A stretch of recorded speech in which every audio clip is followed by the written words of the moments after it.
अस्सलाम वालेकुम। Lecture 106 start करते हैं जी कैफ 1 का। अब खामोश हो जाएं सब, बिल्कुल खामोश हो जाएं। अच्छा जी, ये कहाँ गया? ये कैफ 7 कह रहा हूँ। IS 7 जो था, इसमें कैश फ्लो के सवालों में एक सवाल के अंदर एक एडजस्टमेंट हमसे डिस्कस होना रह गई थी। पेज नंबर 666 पे आए जी, पेज नंबर 666 पे आए, वॉल्यूम 2 कैश फ्लो के अंदर। अभी हम पढ़ा है, अब हमने पढ़ा थोड़ा सा दिन पहले ही पढ़ा है। यार मत बोलना प्लीज।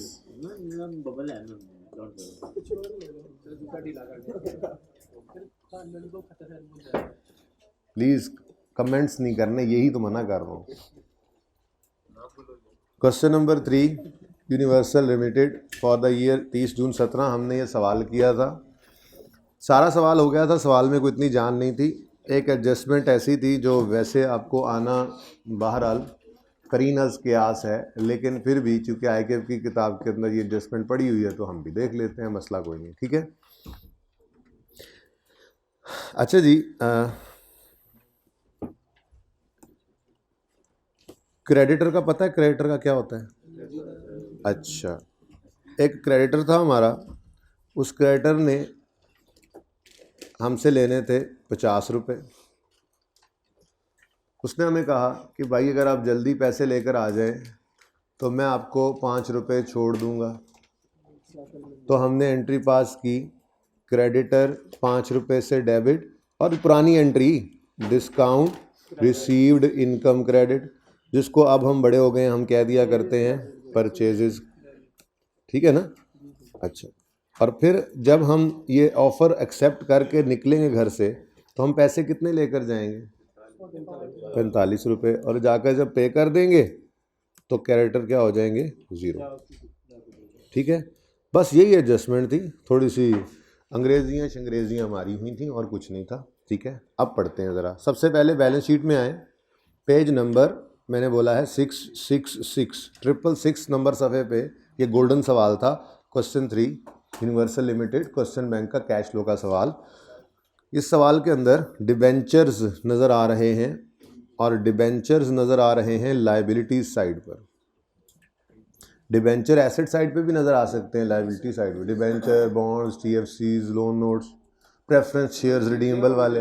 हाँ जी, मैंने आपसे कहा था कि अगर आपने ये डिबेंचर्स वगैरह इशू किए हैं तो आप इशू करके पैसे लोगों से लेते हैं तो आपके ऊपर लाइबिलिटी, और अगर आपने ख़रीदे हैं किसी के इशू डिबेंचर्स तो वो आपका एसेट है, इन्वेस्टमेंट की हुई है आपने। जैसे शेयर्स में कोई इन्वेस्टमेंट करता है वैसे ही डिबेंचर्स, लोन नोट्स के अंदर भी कोई इन्वेस्टमेंट की जा सकती है। ठीक है ना? जैसे बैंक भी बिजनेस को लॉन्ग टर्म लोन देता है तो क्या करता है? इन्वेस्टमेंट ही करता है उसके अंदर। ठीक है, उस पर रिटर्न लेता है इंटरेस्ट के नाम से। तो डिबेंचर्स नज़र आ रहे हैं इक्विटी एंड लाइबिलिटीज़ वाली साइड पर। इसका मतलब ये हुआ, यहीं पर ही ये लेजर बना हुआ था, दोबारा बना लेते हैं। आप लेजर्स बना रहे होते हैं,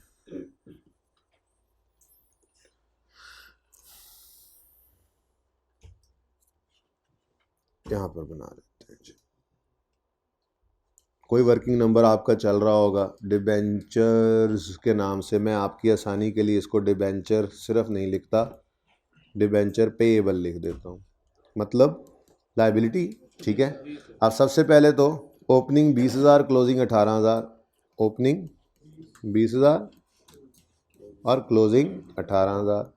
अच्छा, अब ये क्या है? ये एक उधार है, ये एक हम पे कर्ज है जो हमने वापस करना है, ऐसे ही है। जैसे ऊपर क्रेडिटर नज़र आ रहा था, बिल्कुल ये एक ऐसा ही कर्ज है, बस इसका नाम जो है वो नॉर्मली लॉन्ग टर्म के लिए भी होता है। ठीक है, कम होता नज़र आ रहा है, मतलब शायद रीपे हुआ होगा। अब अगर कोई और इन्फॉर्मेशन ना दी हुई हो सवाल में तो हम सिंपली क्या करते होते हैं? हम कहते हैं जी बैलेंसिंग निकालो। बैलेंसिंग ज़रा किस कलर से निकालते थे? ब्लू से। ये याद है कैश फ्लो का टॉपिक? अच्छा, बैलेंसिंग जनाब निकाल लें 2,000 रुपये, और फिर हम कहते थे जी हमने ये लोन रीपे किया है। अगर डिबेंचर्स हैं तो हम यूँ कहेंगे कि डिबेंचर्स हमने रिडीम कर दिए हैं, मतलब जिनको डिबेंचर्स इशू किए हुए थे वो लोग आए होंगे, डिबेंचर्स दिखाए होंगे और अपने पैसे लेकर चले गए होंगे। तो ये ऐसे ही है जैसे हमने लोन वापस किया, रिडेम्पशन तो इसी को कहते हैं। ठीक है, अच्छा ये तो था अगर सवाल के अंदर कोई एडजस्टमेंट गिवन ना होती। बच्चे आ रहे हैं, बच्चे आ रहे हैं। आ रहे हैं, दिल खुश हो रहा है। मोटरसाइकिल पे तो तुम 10 मिनट पहले से आए हो, पूरे 7:30 पे तुम मोटरसाइकिल भगा के आ रहे थे, अभी तक कहाँ थे भाई? पेट्रोल खत्म हुआ, पहले पेट्रोल डलवाने चले गए थे। हद हो गई यार। क्या चौक पे चल रहा था? मैं कहा चलो चलने दो, बाद में। सही, चलो ठीक है, मैं भी आपके इंतजार में ही था। अच्छा सुने यार, अच्छा जी, तो मैं अर्ज़ ये कर रहा था कि debenture payable just like creditor या कोई बैंक लोन, एक लेजर बना लिया हमने, एक लायबिलिटी थी, ठीक है। और अगर कोई और इन्फॉर्मेशन ना होती तो ये कहानी थी आपके सामने जो है कि हमने 2000 कैश पे कर दिया है, लोन रीपेड, फाइनेंसिंग एक्टिविटी में इसको नेगेटिव करके शो कर देना था, ठीक है। अब पॉइंट 4 आया जिसमें वो कहता है other income comprises of, comprises और इंक्लूड का मतलब, कंप्राइज का मतलब होता है कि जो अदर इनकम है ना वो बस ये 3-4 चीज़ों से मिलके बनी है, और इंक्लूडेड का मतलब होता है कि इसमें पड़ी है, ठीक है ना, ये थोड़ा सा फ़र्क होता है। तो अदर इनकम 11,200 रुपये है, ऐसे ही है। अच्छा जी, वो कहता है जी ये 11,200 जो है इसमें क्या क्या पड़ा है? Gain of 3 million on disposal, maintenance income और डिस्काउंट ऑफ ₹10 पर debenture which were redeemed during the year. अब मसला ये है कि 8 और 3 11 हो गए हैं, सिर्फ 0.2 बचता है। 0.2 का मतलब 200 रुपये, कितना जी? 200, यानी डिस्काउंट रिसीव हुआ है तभी तो इनकम में पड़ा है। अच्छा, अब ये कोई गुड्स का डिस्काउंट नहीं है कि इसको परचेजेस में जाके नेट करना है, ये तो बिल्कुल आम डिस्काउंट ही है। जिस तरह पहले क्रेडिटर के ऊपर डिस्काउंट रिसीव्ड इनकम आती थी, ये वही वाला है। इसको हमने प्रॉफिट एंड लॉस के अंदर अदर इनकम ही रखना होता है, तो सही पड़ा हुआ है, वो मसला कोई नहीं है, ठीक है। अब मसला ये है कि अगर आप इस बात को इग्नोर करते हैं तो आपका कैश कितना आता वो नज़र आ रहा है? 2000, जबकि ऐसी बात है नहीं। पर डिबेंचर ₹10 आपके जो है वो रिडीम हुए हैं। किसी ना किसी, वैसे तो नज़र आ रहा है 0.2 है, क्योंकि लफ्ज़ क्या लिखा था उसने, अदर इनकम कंप्राइजेज ऑफ ये 3 चीज़ें। और आप देखें 8 जमा 3 जमा 0.2 कितना बनता है? 11.2। बात उसी तरफ ही जा रही है, जुगाड़ लग सकता था, लेकिन चलें देख लेते हैं ज़रा कोई और रास्ता भी हो। अगर डिबेंचर ₹100 ईच हैं, ठीक है, तो नंबर ऑफ डिबेंचर्स कितने होंगे बताओ? ओपनिंग डेट पर नंबर ऑफ डिबेंचर्स कितने होंगे? डिवाइडेड बाय 100, फेस वैल्यू है ना ₹100, कितने? 200। और क्लोजिंग डेट पे कितने हो चुके हैं? 180। यानी कितने डिबेंचर्स रिडीम हुए? 20,000 ऊपर पड़ा हुआ, हम सारा सवाल 1000 में कर रहे हैं, ठीक है। तो कितने डिबेंचर रिडीम होते नजर आ रहे हैं?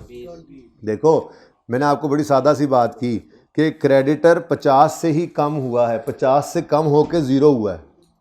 क्रेडिटर लायबिलिटी 50 से कम होके 0 हुई है, उसमें कुछ कैश और कुछ डिस्काउंट है। बिल्कुल ऐसे ही डिबेंचर वाली लायबिलिटी 20 से कम होके 18 हुई है। लायबिलिटी 20 से कम होके 18 हुई है, यानी 2000 से लायबिलिटी कम हुई है। वो अलग बात है कि इसके अंदर खाते बात यह है कि सिर्फ कैश नहीं पे हुआ, कुछ डिस्काउंट भी हमें मिला है, ठीक है। तो मैंने 0.2 वैसे कहा था, जुगाड़ लग सकता था, क्योंकि वो कह रहा है अदर इनकम कंप्राइज ऑफ ये 3 चीज़ें, 2 सामने आ गई, तीसरी बैलेंसिंग भी निकल सकती थी, लेकिन हम उसको अदर वे राउंड भी देख लेते हैं। कितने डिबेंचर्स रिडीम होते नजर आ रहे हैं? 20। हर डिबेंचर पर कितना डिस्काउंट दिया गया है? 10। तो 10 इंटू 20 इज इक्वल टू 200। ये 200 बात समझ आ गई है, ठीक है। तो 200 रुपये को हमने यहाँ से निकाल दिया। ये मिलियन में ना 1000 में? तो फिर इसको यूं करते हैं ना हम, असल में 3000, 8000, और ये पता नहीं था। वैसे तो बैलेंसिंग भी निकल सकता था, लेकिन हमने वैसे इसको निकाल लिया। अब ये क्या है? ये डिस्काउंट रिसीव्ड इनकम है। इसकी एंट्री होगी डिबेंचर डेबिट, कैश क्रेडिट नहीं, ये तो डिस्काउंट दिया हमने, हमें डिस्काउंट मिला है बेसिकली, ठीक है भाई। ये बंद ही हो गया बिल्कुल हाइब्रिड, इसको चलाना है हमने, बच्चे आ रहे हैं अभी जी। तो discount received income, 2000 debentures redeem हुए हैं। मैंने वो आपको ओपनिंग क्लोजिंग से दिखाया है, क्योंकि डिबेंचर की फेस वैल्यू यहाँ पे पड़ी होती है ना, फेस वैल्यू 100 थी पर डिबेंचर, टोटल को मैंने यूज़ करके निकाल लिया। इनटू हर एक के ऊपर कितने रुपए? 2000 डिबेंचर्स थे, 2000 डिबेंचर्स थे। अच्छा सॉरी, इंटू ₹10, तो कितना आया जी? 200। तो जब ये 200 आया है तो फिर ये 2000 तो नहीं हो सकता ना, तो बैलेंसिंग फिगर आपने बाद में निकाली कितनी? 18। ठीक हो गया जी। अब आपकी फाइनेंसिंग एक्टिविटी के अंदर 1800 रुपये का कैश आउटफ्लो नज़र आना है। और अगली बात, मेथड कौन सा है? अगर डायरेक्ट मेथड है तो फिर वो टेंशन नहीं है, इनडायरेक्ट होता तो ये एडजस्टमेंट वहाँ भी आ सकती थी, वहाँ पे हम प्रॉफिट में इसको जाके लेस करते। ठीक है, प्रॉफिट में इसको लेस करते। ठीक है, और जो कैश की फिगर 1800 वो फाइनेंसिंग एक्टिविटी में नज़र आ जाती। ठीक है, समझ आ गई? इसको ज़रा देख ना लें एक बार, फिर तस्वीर खींचते रहना। सोल्यूशन में, सोल्यूशन कौन सा वेब है? फिगर जेन में रखना, ये आ गया, फिगर जेन में रखना। चूँकि हम कैश फ्रॉम ऑपरेटिंग एक्टिविटीज़ को डायरेक्ट मेथड से कर रहे हैं तो यहाँ पर कैश रिसीव फ्रॉम कस्टमर आ रहा है, कैश पेड टू सप्लायर आ रहा है, मतलब आगे पीछे मैंने बोल दिया है। ठीक है, और कैश पेड, अच्छा ये उन्होंने अलग अलग कीमें आपने इकट्ठे कर लिए होंगे। ठीक है, कैश पेड फॉर एक्सपेंसेस आ रहा है, कहीं पे इसके अंदर हमने जिक्र नहीं किया है किसी भी किस्म की इनकम का, क्योंकि हम कौन सा प्रॉफिट से शुरू कर रहे हैं कि रिवर्स करते। और अगली बात, फाइनेंसिंग एक्टिविटी के अंदर रिडेम्पशन ऑफ डिबेंचर्स में 1800 का कैश आउटफ्लो आ रहा है और यही नज़र आना चाहिए था। ठीक है, अच्छा ये चूँकि हमारी तरतीब पे बना हुआ सोल्यूशन नहीं है, आपने तो अपनी तरतीब पे किया होगा। आईकेप का सोल्यूशन है ना, आईकेप की किताब के अंदर, आईकेप के पर्चों के अंदर भी इस तरह से ही लेजर जैसे ही बने होते हैं, ब्रैकेट में लेजर बना दिया उन्होंने, ओपनिंग प्लस क्लोजिंग, इस तरह से करके। ठीक है ना, तो आपको मेरे नहीं ख्याल उससे कोई परेशानी होनी चाहिए। ओके, तो आप अपने हिसाब से सवाल करें, मैंने लेजर बना के दिखा दिया, मकसद सिर्फ दिखाने का ये था कि यहाँ पे 1800 आना है, 2000 नहीं आना। क्यों नहीं आना वो आपको बता दिया। अगर ये इनडायरेक्ट मेथड होता तो स्टार्टिंग पॉइंट पीबीटी होता तो फिर इस डिस्काउंट को हम लेस भी करते, क्योंकि प्रॉफिट तक आते आते ऐड हो चुका था। और ठीक है, सही है। चल, एक तो ये रहता था जी, एक छोटा सा पॉइंट कैश फ्लो में जी, कहाँ इससे ऊपर maintenance income of 8 million other income में पड़ी है, यही। हाँ वो तो देखो, वो लायबिलिटी है। ये देखो, लेजर बनाओ, लेजर बनाओ, एक और लेजर बनाओ जी, लेजर वाले मेंटेनेंस इनकम का लेजर बना लेते हैं जी हम। वैसे ये पहली बार देखा होगा, ये उस वक्त का निशान लगा होगा आपका, अब तो आपको समझ आ जानी चाहिए थी, लेकिन चले। अनअर्न्ड मेंटेनेंस लायबिलिटी होती है, आपको पता है। इनकम अनअर्न्ड मतलब एडवांस है, अनअर्न्ड इनकम क्या होती है? एडवांस इनकम होती है। तो लायबिलिटी होती है, लायबिलिटी साइड पे नज़र भी आ रही है, 4 और 2, तो ब्रॉड डाउन 4000, कैरी डाउन 2000। अब इनकम का लेजर है, बातें मत करो यार प्लीज़, मैं निकाल दूंगा क्लास से। तो कैश क्रेडिट साइड पे आना है और इनकम की फिगर जो प्रॉफिट एंड लॉस वाली होती है वो डेबिट साइड पे आनी है। अब वो कह रहा है अदर इनकम जो है उसमें मेंटेनेंस इनकम 8 रुपये है, 8000, तो फिर कैश कितना आएगा? 6000। अब ये 6000 आपका मेंटेनेंस इनकम है। मेंटेनेंस इनकम कहीं लिखा तो नहीं हुआ, लेकिन नॉर्मली ये इनकम मेरे ख्याल से आप कुछ चीज़ें बेचते होंगे उसकी मेंटेनेंस देते होंगे। खैर आप इसको ऑपरेटिंग एक्टिविटी में ही लें तो मुनासिब है, मेंटेनेंस इनकम किसी इन्वेस्टमेंट से तो आने वाली चीज़ है नहीं। ठीक है, तो मेरे ख्याल में आपको 6000 का कैश फ्लो इन्वेस्ट इसमें ऑपरेटिंग एक्टिविटीज़ के अंदर शो कर देना चाहिए था। और अगली बात फिर वही है, ऑपरेटिंग कैश फ्लोज।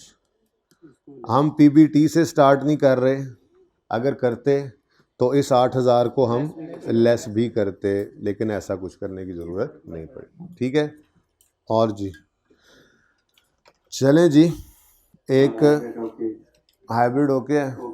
अच्छा जी, बड़ी मेहरबानी, आप बैठ जाओ उधर ही, अब आज आप पढ़ो इधर। अभी भाई कोई आए ना फिजिकल में बैठने वाला बच्चा, उसे कहें आप हाइब्रिड में जाए, आप लेट हो गए भाई। एंड पे वाले भाई आपने आगे आना है, एंड वाले मेरे दोस्त आगे जाना है भाई, अल्लाह जाओ। हाइब्रिड नहीं, इधर करीब भी मैं बिठा सकता था आपको। ये देखो, मैं आपको ये कह रहा था कि कुछ बच्चों को कहो भी ना कि फिजिकल में आ जाओ, वो नहीं आते आजकल। अच्छा जी, कुछ एमसीक्यूज रह गए थे, जल्दी से ज़रा उनको देख लें। को करने वाले भी बता दें, मैं तो कहता हूँ बाकी तो सारे कर ही लिए थे। खैर मैंने सारे पढ़े थे, रात को पढ़ता रहा हूँ मैं भी आपकी तरह, मेरा भी पर्चा है ना, आपको पता है। आपका पर्चा होता है, उस्ताद का भी साथ ही होता है जी। 31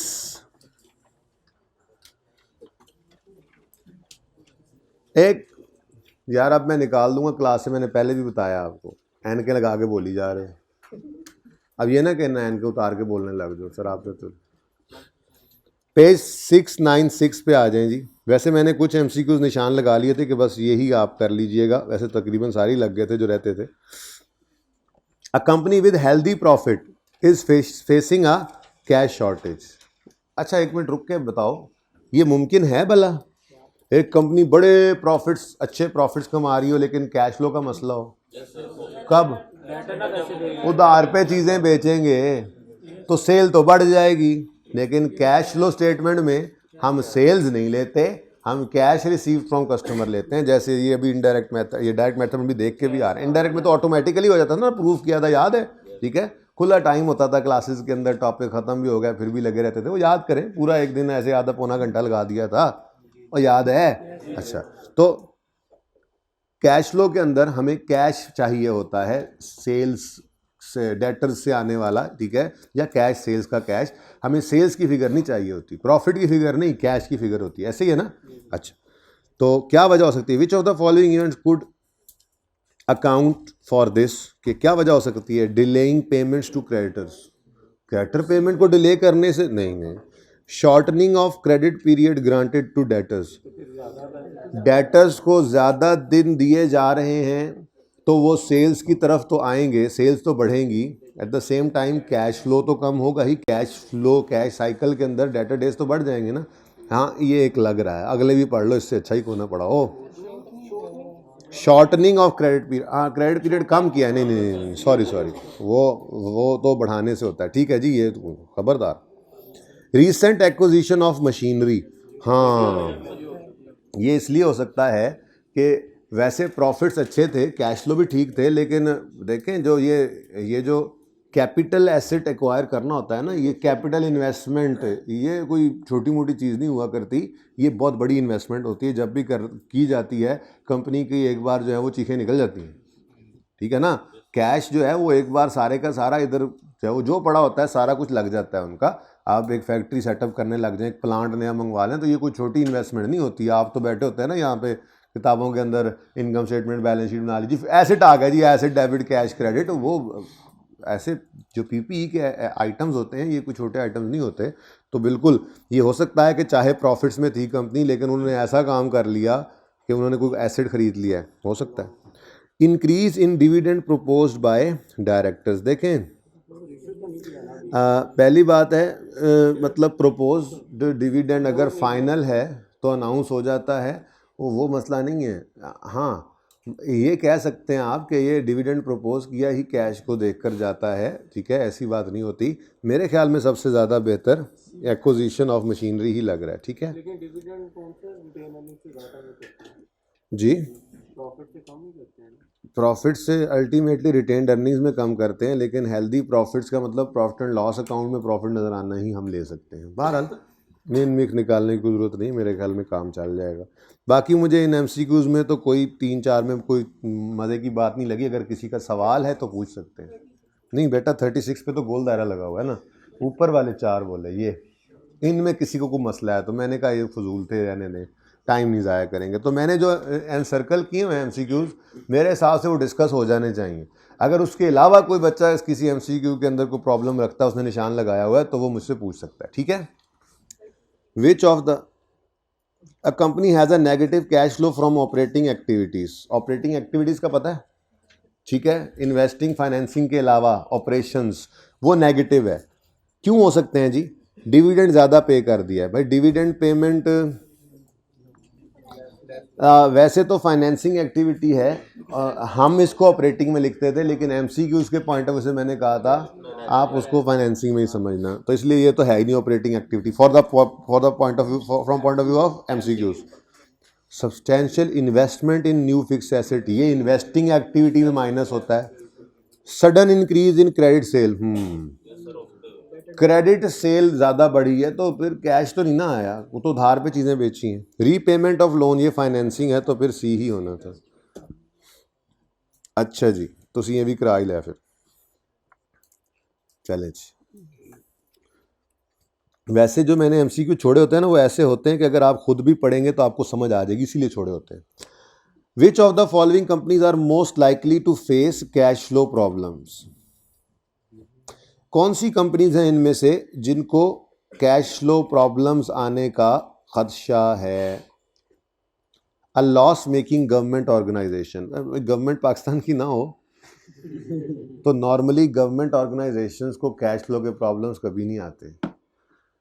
वजह ये होती है कि गवर्नमेंट का मकसद नहीं, वैसे इधर भी नहीं आता, कैश उनको पहुंचता रहता है, ठीक है। तो आपने सरकारी नौकरी जी, सरकारी नौकरी करनी है, सरकारी नौकरी क्यों करते हैं लोग? हाँ जी सही है, अच्छी तनख्वाह टाइम में मिल जाती है, ऐसे वैसे तो अल्हम्दुलिल्लाह प्राइवेट सेक्टर में भी मिल जाती है, ऐसी बात नहीं, लेकिन एक पुराने माइंडसेट की बात कर रहा हूँ। तो जो गवर्नमेंट ऑर्गेनाइजेशंस होती हैं ना बच्चों, अक्सर कुछ ऐसी ऑर्गेनाइजेशंस भी होती हैं जो कोई ऐसा काम कर रही हैं जो बहुत इम्पॉर्टेंट है मुल्क के लिए, गवर्नमेंट के लिए, ठीक है, लेकिन उसके अंदर शायद उस तरह से रेवेन्यूज़ नहीं है, तो वो ऑर्गेनाइजेशन तो चलेगी, वो ज़रूरत है गवर्नमेंट की, वो ऑर्गेनाइजेशन चलाना ज़रूरत है, ठीक है। तो जो गवर्नमेंट ऑर्गेनाइजेशन होती है ना, उसका कैश भी गवर्नमेंट खुद ही पूरा करती है, उसको कैश फ्लो का प्रॉब्लम नहीं आता, चाहे वो लॉस इनकर कर रही हो चाहे वो प्रॉफिट्स में हो, ठीक है ना।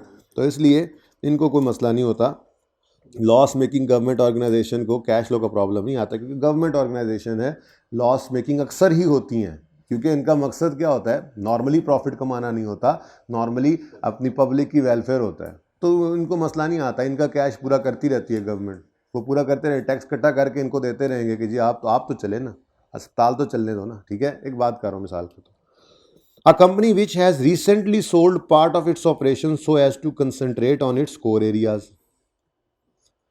जो कंपनी ने एक अपना पूरा ऑपरेशन का पार्ट सेल कर दिया, तो इसके पास तो कैश ही कैश होगा, कैश ही कैश होगा, शॉर्टेज वाला चक्कर कोई नहीं है इसको।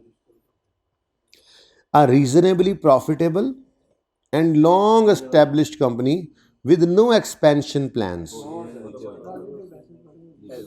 भाईजान वो स्टेबल कंपनी है, प्रॉफिटेबल है, रीजनेबली प्रॉफिटेबल है और स्टेबल है, मतलब फिर प्रॉफिटेबल चली भी आ रही है और कोई एक्सपेंशन, मतलब कोई फिक्स एसेट खरीदने का इरादा नहीं रखते, तो इनको भी कैश फ्लो का प्रॉब्लम नहीं है। ये आप लोगों को होगा, ये आप लोग हैं। A profitable retailer about to embark on, bark नहीं कह रहा, एम्बार्क कह रहा हूं, ठीक है। आपको हमारे पर सर कह रहे हैं आप बार्क नहीं, बार्क का मतलब अच्छा। A profitable retailer about to embark on ambitious expansion plan, आपके प्लान ऐसे ही होते हैं ना, ठीक है। तो एक ऐसा रिटेलर है जो अभी इस वक्त अभी प्रॉफिटेबल है, लेकिन वो बहुत बड़ा एक्सपेंशन प्लान कर रहा है। ये लाहौर के अंदर दुकान है जी, मैं अब सियालकोट में भी, गुजरांवाला में भी, मुल्तान में भी, सरगोदा में भी, पिंडी में भी, पेशावर में भी मैंने दुकानें खोलनी, एक्सपेंशन करनी है, कश्मीर में भी खोल लेंगे भाई एक, ठीक है। तो ये जो एक्सपेंशन का सोच रहे हैं भाईजान, तो इनको प्रॉब्लम आ जानी है, चाहे ये इस वक्त प्रॉफिटेबल है, लेकिन ये जो एक्सपेंशन प्लान होता है इसके अंदर कैश फ्लो के प्रॉब्लम्स बाहर आ लाया करते हैं, ठीक है। तो D option was the correct option.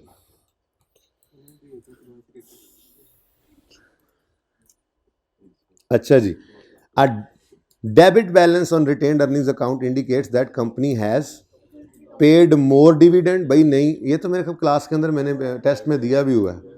Redeem some of share capital, issued bonus share, accumulated losses. कोई कंपनी की रिटेन्ड अर्निंग्स नेगेटिव होने का ये वजह नहीं होती, मैंने शायद ये क्लास टेस्ट में भी दिया था, टेस्ट में हमने डिस्कस किया था, क्योंकि अगर रिटेन्ड अर्निंग्स नहीं है तो डिविडेंड बांटेंगे ही नहीं, ठीक है ना। इसी तरह से आपने जो शेयर्स रिडीम करने होते हैं उसमें आपने, ठीक है, कैश पे करना होता है और कुछ रिजर्व्स आपने निकाल के रखने भी होते हैं रिटेन्ड अर्निंग्स में, लेकिन अब ये समझाने के अंदर मैं इसलिए इंटरेस्टेड नहीं हूँ कि रिडेम्पशन ऑफ शेयर्स ऐसी सिलेबस से निकल चुका हुआ है, ठीक है ना।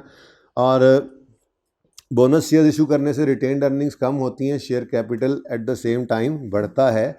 लेकिन मेरा नहीं ख्याल कि ये भी कोई ऐसी चीज़ होती है कि अगर रिटेन्ड अर्निंग नहीं भी पड़ी तो हम बोनस शेयर्स इशू कर देंगे। जितनी रिटेन्ड अर्निंग्स हैं मैक्सिमम 0 तक ही ला सकते हैं हम उनको इशू करके शेयर्स को, बोनस शेयर्स को। नेगेटिव तो नहीं जा सकते। तो नेगेटिव जाने का सिर्फ एक ही वजह हो सकती है रिटेन्ड अर्निंग नेगेटिव जाने की, वो ये है अक्यूमुलेटेड लॉसेज आते रहे यहाँ तक के वो सारी अर्निंग्स को खा गए और अब लॉसेज नज़र आ रहे हैं। ठीक है ना, जैसे एक सवाल के अंदर हमने देखा था डेबिट बैलेंस आ रहा था रिटेन्ड अर्निंग्स का, तो वो लॉसेस की वजह से होता है। ठीक है जी। तो विच of the following would cause negative cash flow from operating activities. ये देखो ये ऊपर भी आया हुआ था। कुछ बच्चे कहते हैं सर ये काफ़ी हैं एमसीक्यूज़ किताब वाले। भाई देखें काफ़ी से भी ज़्यादा हैं। जो कुछ छोटे टॉपिक्स मैंने सारे भी करवाए हैं, जो इंपॉर्टेंट टॉपिक्स हमने सारे भी करवाए हैं, और कुछ टॉपिक्स के अंदर शायद अभी 1-2 मैंने नहीं भी करवाए, उनको भी मैं अब कल ज़ाहिर है जो रह गए देख के आऊँगा। जैसे IAS 16 है, अब उसके अंदर क्या एमसीक्यू, आज तक कोई एमसीक्यू आया उसमें से? ऐसे आते नहीं नॉर्मली एमसीक्यू, क्योंकि वो पूरा सवाल जो आ जाता है। लेकिन अगर आपका टॉपिक तैयार है, आपके सामने ही है, अब तो तजर्बा है आपको। हम एमसीक्यू जब करने आते हैं तो चैप्टर सारा एंड करके आते हैं, और नॉर्मली आप जो किताब के अंदर गिवन एमसीक्यूज़ हैं उनमें 80-90% करके आ जाते हो। कुछ बच्चे तो 100% भी कर लेते हैं, उन्हें मसला ही नहीं होता। टॉपिक तैयार है तो एमसीक्यू तैयार है।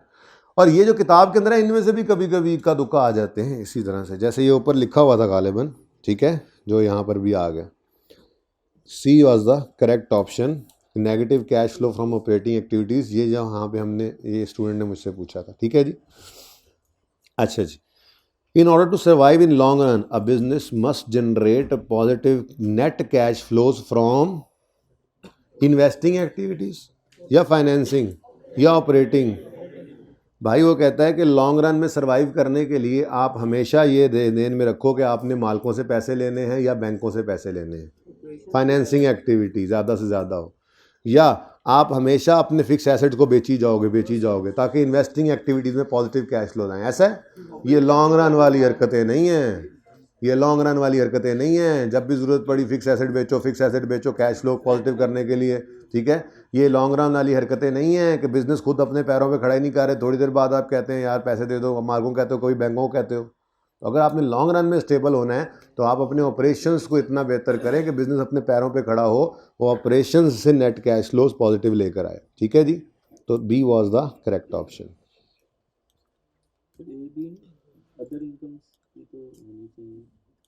यार एक तो पता नहीं ये चिपक रहा है उधर और तुम ऊपर से।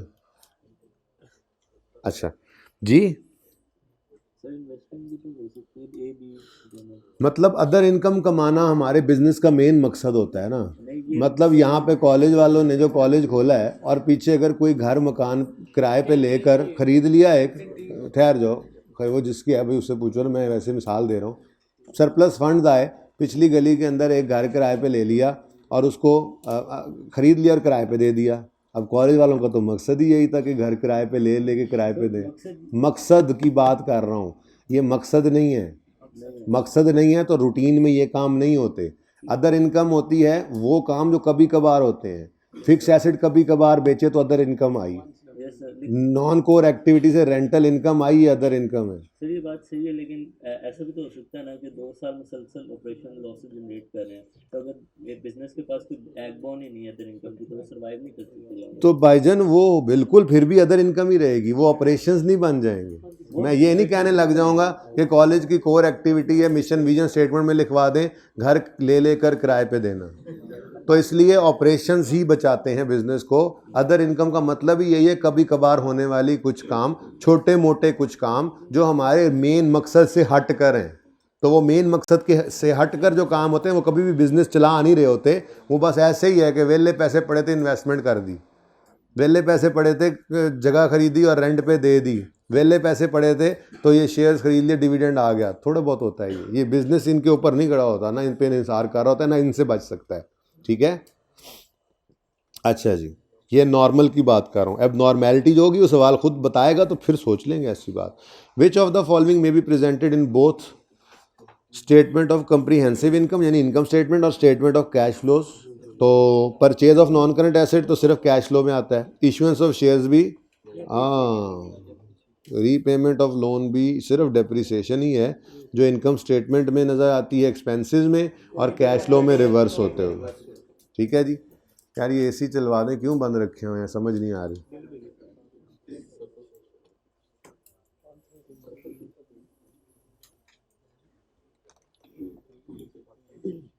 रेशोस पे चलें जी। रेशोस के एमसीक्यूज कितने बच्चों ने किए? सारे किए? सारे नहीं हुए। चलें, मैंने कुछ निशान लगाए हैं, वो देख लेते हैं फिर पहले।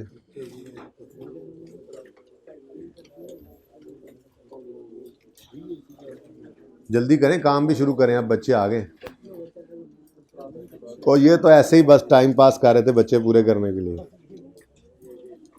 मेरा दिल है किए हुए सवाल एक दफ़ा ना ज़रा इकट्ठे एक सिटिंग में 2-3 कर लें, ईपीएस के अंदर डिस्क्लोजर के, मतलब सवाल किया हुआ हो ताकि उसको करने की टेंशन ना पड़ी हो हमें, दोबारा वो फटाफट कर भी लेंगे। नोट बना लें, बेसिक का पहले नोट बनाते हैं, फिर उसके साथ डिसकॉन्टीन्यूड, बल्कि वो अलग कर लेंगे, बेसिक का पहले बनाते हैं, फिर डाइल्यूटेड का बनाते हैं, उसके बाद ज़रा रिवाइज हो जाएगा ना, पहले बेसिक रिवाइज होगा तो डाइल्यूटेड भी बनेगा, और उसके बाद फिर इंशाल्लाह डिसकॉन्टीन्यूड ऑपरेशन के साथ बेसिक को देख लेंगे, डाइल्यूटेड को रहने दो फिर, ठीक है ना।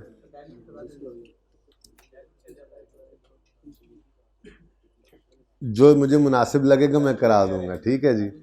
अभी तक नहीं टेस्ट किया आई कैप ने, ना अपनी किताब में इस तरह का कोई सवाल दिया हुआ है, तो एहतियात के दर्जे में रहते हुए बनवा रहे हैं कि डिस्क्लोजर्स लिखे तो हैं, आ सकते हैं, बिल्कुल इसलिए करवाए जा रहे हैं। तो वो जितना मुझे मुनासिब लग रहा है मैं करवा दूंगा, जो इससे ज़्यादा अगर कोई चाहे तो वो फिर खुद से कोशिश कर ले। ठीक है, अच्छा जी। नंबर 2 हमने कर लिया था MCQ। विच ऑफ द, अब मैंने कुछ निशान लगाए हैं, अब मैं जैसे नंबर 4 पे आ गया तो उससे पहले कोई MCQ है तो वो रोक के पूछ सकते हैं, लेकिन 5 का नहीं कहना, अभी 5 पे पहुंचे नहीं है, ठीक है, बात समझ आ रही है। मैंने कहा 4 पे आ जाए, मैंने निशान लगाया हुआ है, तो अगर किसी ने 3 समझना हो तो वो इस तरह के वो रोक के कह दे जी मुझे 3 भी समझा दे, ठीक है, ओके।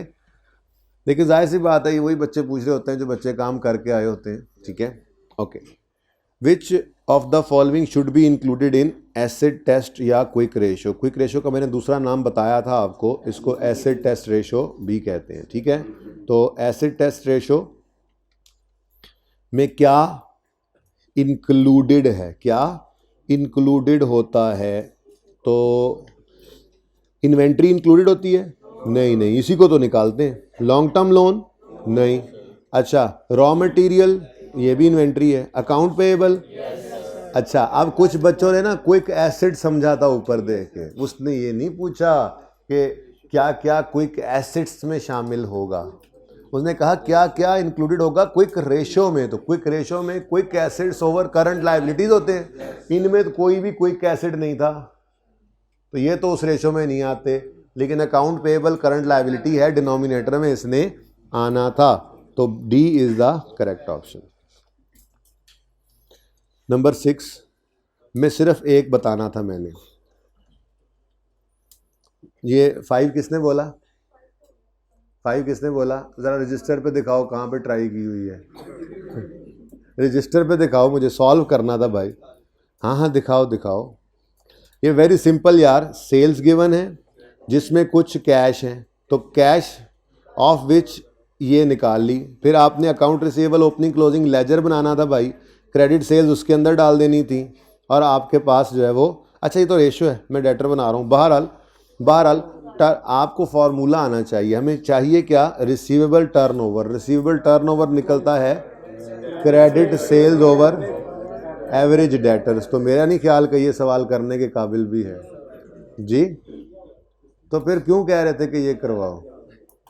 जिसने कहा भाई जो बच्चे करके आए हैं ना वो इस तरह का सवाल नहीं करेंगे, क्योंकि उन्हें पता है कि हमने किया है सवाल, इसमें जान नहीं है, ठीक है।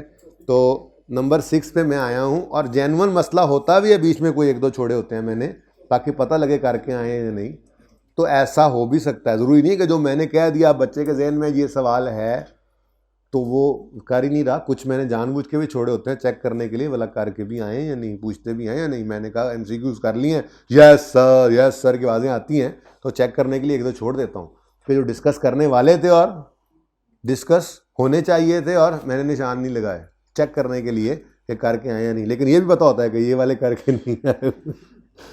अच्छा जी, Dawn limited has provided following information. Basically वो कह रहा है कौन सी दो स्टेटमेंट्स करेक्ट हैं, उसमें ना उसने अब ये रेशियोज का एमसीक्यूज है ना, कह रहा है क्विक रेशियो इंप्रूव हुई, कस्टमर्स आर पेइंग मतलब डेटर डेज, फिर डॉन लिमिटेड इज पेइंग यानी क्रेडिटर डेज। तो ये रेशियोज निकालनी है, पता लग जाना है, ऊपर डाटा गिवन है, ठीक है।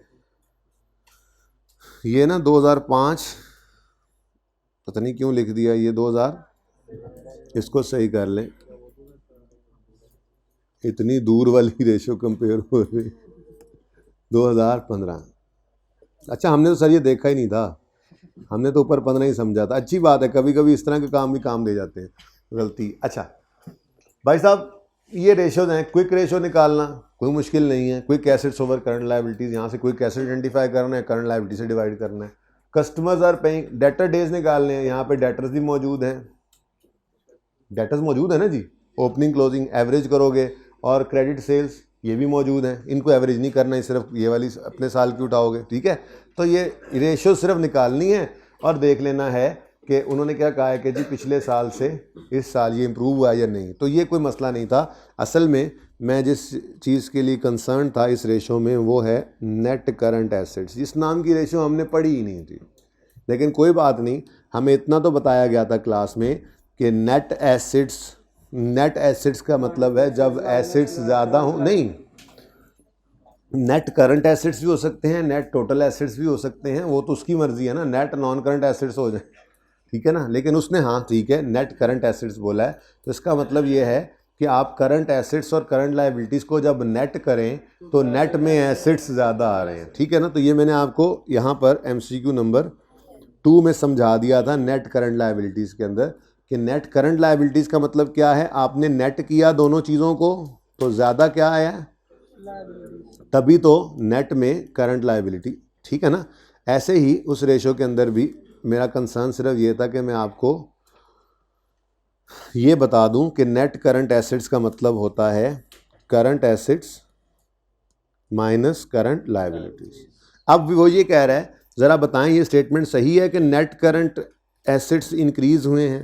तो अब नेट करंट एसेट्स ढूंढने हैं तो पहले करंट एसेट्स ढूंढो, करंट एसेट्स हैं पिछले साल के, फिर अकाउंट्स रिसीवेबल हैं पिछले साल के, फिर बैंक है, ये तो हो गए करंट एसेट्स और ये होगी करंट लायबिलिटी। इनको ज़रा नेट करो, आंसर बताओ ऐसे ज़रा 30 ये नेट करंट एसेट्स हैं, बाकी तो नीचे सेल परचेज हैं और ऊपर नॉन करंट एसेट्स हैं, ऐसा ही है। आगे बढ़ो जी, क्लोजिंग में आए तो ये हमारे एसेट्स थे 3, एक हमारी लायबिलिटी थी, करंट एसेट्स और करंट लायबिलिटीज जी 28 तो भाई ये तो मेरे ख्याल में कम नहीं हो गया, ठहर। अच्छा ये 14, अच्छा मैंने नहीं ऊपर गौर किया, मैंने तो सही कर दिया था। अच्छा जी ये जी करंट एसेट्स और करंट लायबिलिटीज़ को नेट करें तो 28.8 है, यानी 14 से 15 की तरफ आते हुए नेट एसेट्स बढ़े हैं, नेट एसेट्स बढ़े हैं, कम नहीं हुए, बढ़े हैं, ठीक है जी। तो हैव इंक्रीज, ये तो सही लग रहा है। मैंने ये ओनली इसलिए लिखा था कि मैंने सिर्फ ये करवानी है, ओके। ऐसे ही आपने बाकी रेशियोज़ को देखना है और देखकर बताना है कौन सी इसकी जो है वो स्टेटमेंट सही है। कौन कौन सी निकालोगे, क्विक रेशियो है, फिर डेटर डेज है और क्रेडिटर डेज, ठीक है। तो सिंपल सा था, मैंने सिर्फ इसके अंदर ये ए पार्ट करवाना था। तो ए तो सही है, दूसरा बता दो वैसे कौन सा सही है जी, सी सही था, हाँ वो अब चेक कर लेना आप, ठीक है। उन्होंने कहा था कौन से 2 स्टेटमेंट्स करेक्ट हैं, तो सी आप कर लेंगे।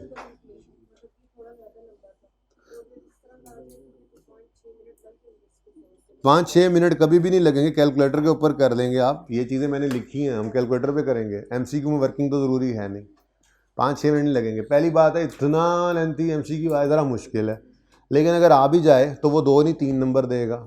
और इतनी सिंपल कैलकुलेशन है कि मेरा नहीं ख्याल आपको कस्टमर डेटर डेज निकालने हैं, आपके सामने क्रेडिट सेल्स पड़ी हैं ये इस साल की, और इसके डेटर्स जो है वो एवरेज भी नहीं हो सकते, सुकून हो गया 252, ये 25.2/252 इंटू 365 लिख लिया आपने छोटा सा। फिर जब इधर आए तो इनको एवरेज भी कर लो आप, ठीक है ना। तो वो कोई नहीं इतनी देर लगती, कैलकुलेटर पे करो। आपको किसने कहा कि आप फार्मूलाज अंग्रेजी में लिखते रहो, बस आंसर लिख लो एंड पे, एमसीक्यूज में working is not required. Working गलत है, ऑप्शन सही लिख दिया आपने, आपको नंबर मिलेंगे, उसने वर्किंग देखनी नहीं है। वर्किंग सही है, ऑप्शन गलत है, वो वर्किंग नहीं देखेगा। यही अंडरस्टैंडिंग है हमारी। उन्हें एमसीक्यू का आंसर अगर आपने गलत दिया है तो वर्किंग में आपको जाके नंबर नहीं देने, को तर्स आगे को दे दे, तो वैसे उसूली तौर पे देने भी नहीं चाहिए, नंबर एमसीक्यू में है। ठीक है, अच्छा जी 7। लो जी, मैं अब रात को बैठा एमसीक्यू पढ़ रहा, मैं 4 दफ़ा ये चीज़ पढ़ ली, Aamir sell fish Abid sell book. अब मुझे समझ ना आया कि आमिर बुक था, आबिद सेल फिश। हो जाता है ऐसा, तो खैर मैंने इसलिए निशान भी लगा लिया। इसमें कोई मसला तो नहीं आया होगा, बड़ी सादा सी ये बात थी। कहता है जी आमिर जो है वो मछलियाँ बेचता है, सेलफिश है, सेल्स फिश, सेल्स फिश है, ठीक है, और आबिद सेल्स बुक है, ठीक है जी। बोथ 50% मार्कअप पे चलते हैं, लेकिन वो कह रहा है हाउएवर ग्रॉस, अब दोनों का मार्कअप 50% है, लेकिन आमिर 25% जीपी कमा रहा है और आबिद 33%। वो कहता है highest gross profit ratio of book seller may be because there is more wastage with fish stock than with book. हाँ जी, जाहिर सी बात है, फ़िश के अंदर तो फिश तो 2 दिन रखे ना बेचे तो वो ख़राब हो जाएगी। किताबें चाहे 2 साल ना बिकें, कोई मसला नहीं है, दीमक से बचा के रखो बस, ठीक है। Aamir has a substantial bank loan whereas Abid's business is entirely. यार ये तो अब कोई बात ना हुई, जीपी के बाद की कहानी है। वैसे ही लोन का काम तो इंटरेस्ट हो सकता है। वो कहता है जी ये जो आमिर है ना, आमिर सेल्फिश,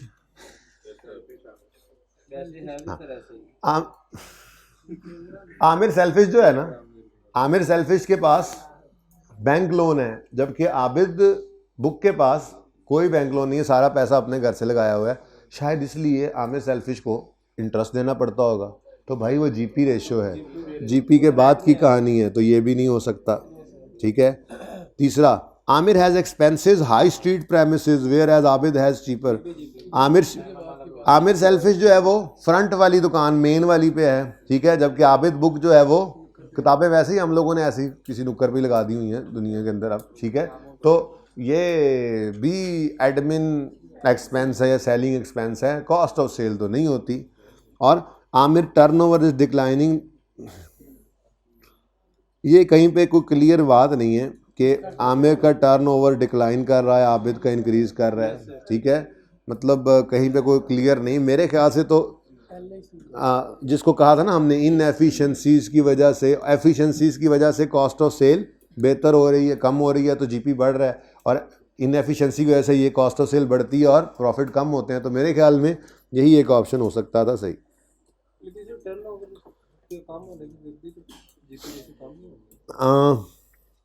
आमिर का टर्नओवर कम हो रहा है, वेयर एज आबिद का बढ़ रहा है।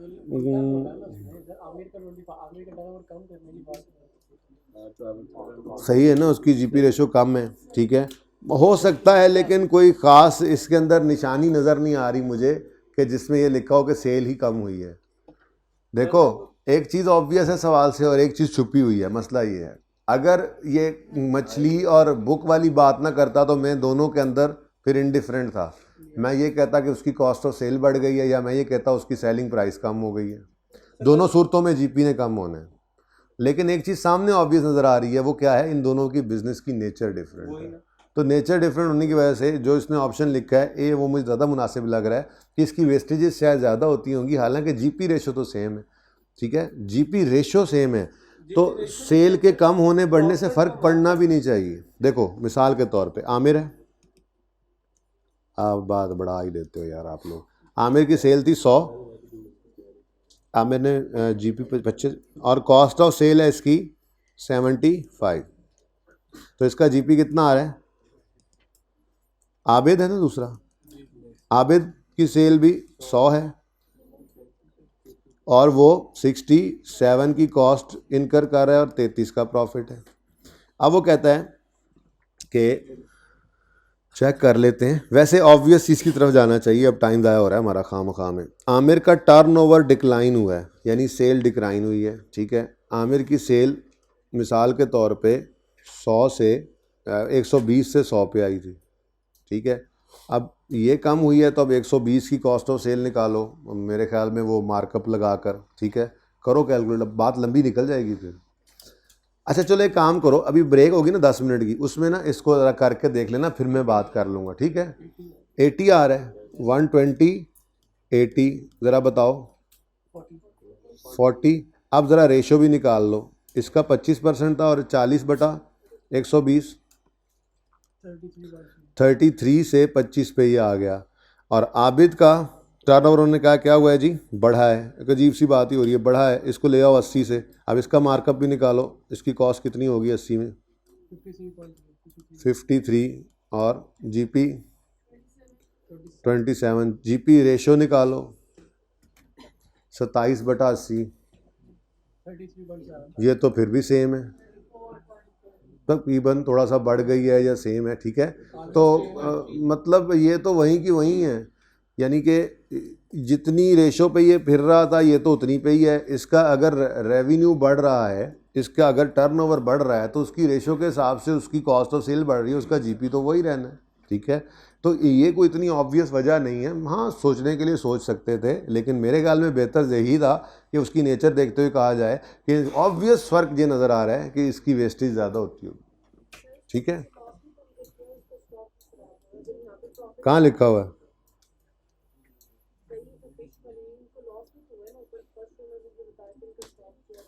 कहाँ लिखा हुआ है फर्स्ट रो में?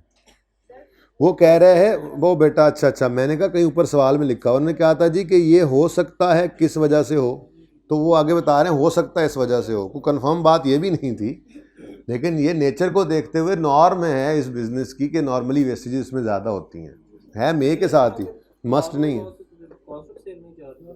नॉर्मल लॉस हमेशा कॉस्ट ऑफ सेल को ही चार्ज होता है, हमेशा कॉस्ट ऑफ सेल को ही चार्ज होता है। Number 8, Maria limited has a current ratio of 2:1। इसका मतलब क्या हुआ, current assets are more than current liabilities, ऐसे ही है, करंट एसेट्स ज़्यादा हैं करंट लाइबिलिटीज से, ये है करंट रेशो पॉजिटिव 2:1 होने का मतलब, ठीक है। This ratio will decrease if Maria limited receive cash in respect of long term loan. बच्चों कैश आना है, न्यूमरेटर ने बढ़ना है, और दूसरी तरफ लाइबिलिटी कौन सी वाली बढ़ रही है, लॉन्ग टर्म बढ़ रही है ना, लॉन्ग टर्म लोन बढ़ रहा है, तो इसका असर सिर्फ न्यूमरेटर पे पड़ेगा, न्यूमरेटर बढ़ेगा तो रेशो बढ़ेगी, वो तो कह रहा है डिक्रीज होगी, ये तो गलत हो गया, ठीक हो गया। आगे बढ़ते हैं, कैश रिसीव किया है लेकिन शॉर्ट टर्म लोन लिया है, अब कैश भी बढ़ा और करंट लाइबिलिटी भी बढ़ी। अगली बात, क्योंकि करंट रेशो मैं लिख लूँ वैसे आपके लिए, सिर्फ 2:1 का मतलब क्या होता है, 2:1 का मतलब होता है 200/100, ठीक है, ऐसे ही लिख दिया वरना ज़रूरत नहीं थी। तो करंट रेशो 2:1 का मतलब यह कि करंट एसेट्स ज़्यादा हैं, अब दोनों तरफ बराबर इंक्रीज आ रहा है। याद है कल वाला शॉर्टकट, तो मैंने कहा था कि कम वाले को पकड़ लो, कम वाले को पकड़ लो, और इस डिनोमिनेटर है, डिनोमिनेटर में इंक्रीज आना है, डिनोमिनेटर के इंक्रीज होने से रेशो कम होगी, अच्छा हो सकता है। आगे चलते हैं, page an existing trade payable,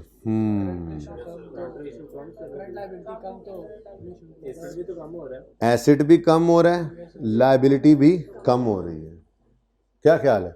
आप अगर कोई क्रेडिटर पे करोगे कैश से, कैश ही पे किया ना, पेइंग, हाँ मतलब कैश या बैंक से पे जो किया, सिर्फ ये लिखा हुआ है। अब लायबिलिटी कम हो और एसेट भी कम हो तो होगा क्या, पहले तो रेशो में देखो कि ये लोअर साइड है, इसको पकड़ लो, लायबिलिटी कम हो तो रेशो तो बढ़े, ये तो नहीं हो सकता।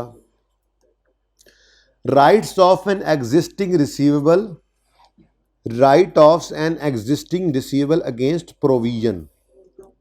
बच्चों प्रोविजन का मतलब यही होता है कि हमने अंदाजे से एक्सपेंस पहले ही बुक कर लिया था।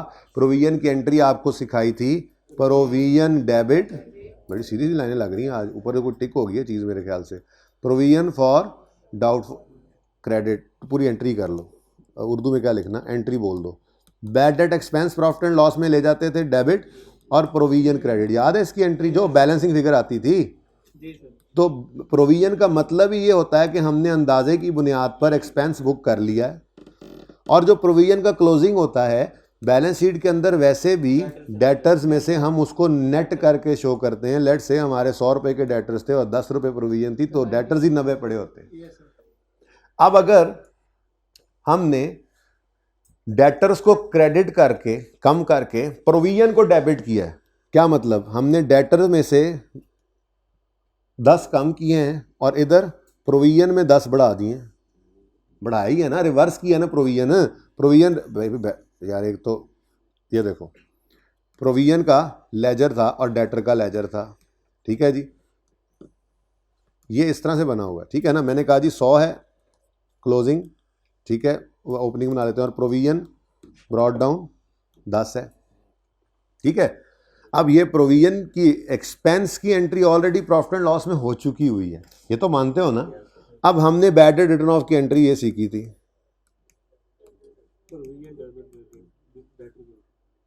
ठीक है। तो डेटर कितना हो गया 90 और प्रोविजन कितनी हो गई, तो नेट डेटर तो आज भी 0 ही है। बस हमने जो अंदाजे में थे कि भागेंगे वो भाग गए, तो एक्चुअल में कर दिया, प्रोविजन अब नहीं रही, अब पक्के हो गए। ये बात समझे हो, ये बात समझ आई है। ओपनिंग डेटर्स थे 100 रुपया, 1 रुपया नहीं रिसीव हुआ फिलहाल, ओपनिंग प्रोविजन थी 10, हमें शक था कि 10 रुपये नहीं आएंगे, पक्का हो गया। पक्का हुआ तो बैड रिटर्न ऑफ की एंट्री क्या सिखाई है, प्रोविजन डायरेक्ट वाली, 2 एंट्री से एक बनाई थी, प्रोविजन डेबिट डेटर क्रेडिट। तो डेटर कितने हो गए और प्रोविजन कितनी हो गई 0। पहले भी debtors net of provision he balance sheet में पड़े थे। बेसिकली तो बात ये हो रही है कि कितना एक्सपेंस मजीद रिकॉर्ड करें। तो भाई पिछले पीरियड में ही 10 रुपये का एक्सपेंस अंदाजे की बुनियाद पर रिकॉर्ड हो गया था। बैडेड एक्सपेंस की फिगर अगर इस सवाल के अंदर आप जो मैंने अभी भी बनाया देखें, तो बैलेंसिंग कितना आएगा 0, यानी प्रॉफिट एंड लॉस के अंदर क्या जाना है 0। चल अब यहाँ पे वो कहता है current ratio, this ratio will decrease, यानी करंट रेशो विल डिक्रीज। भाई डिक्रीज तो तब होती जब कोई लायबिलिटी या एसेट में चेंज आता तो हम चेक करते। ये एक ही चीज इन्वॉल्व हो रही है, वो है करंट एसेट डेटर, और उसमें भी कोई चेंज नहीं आ रहा।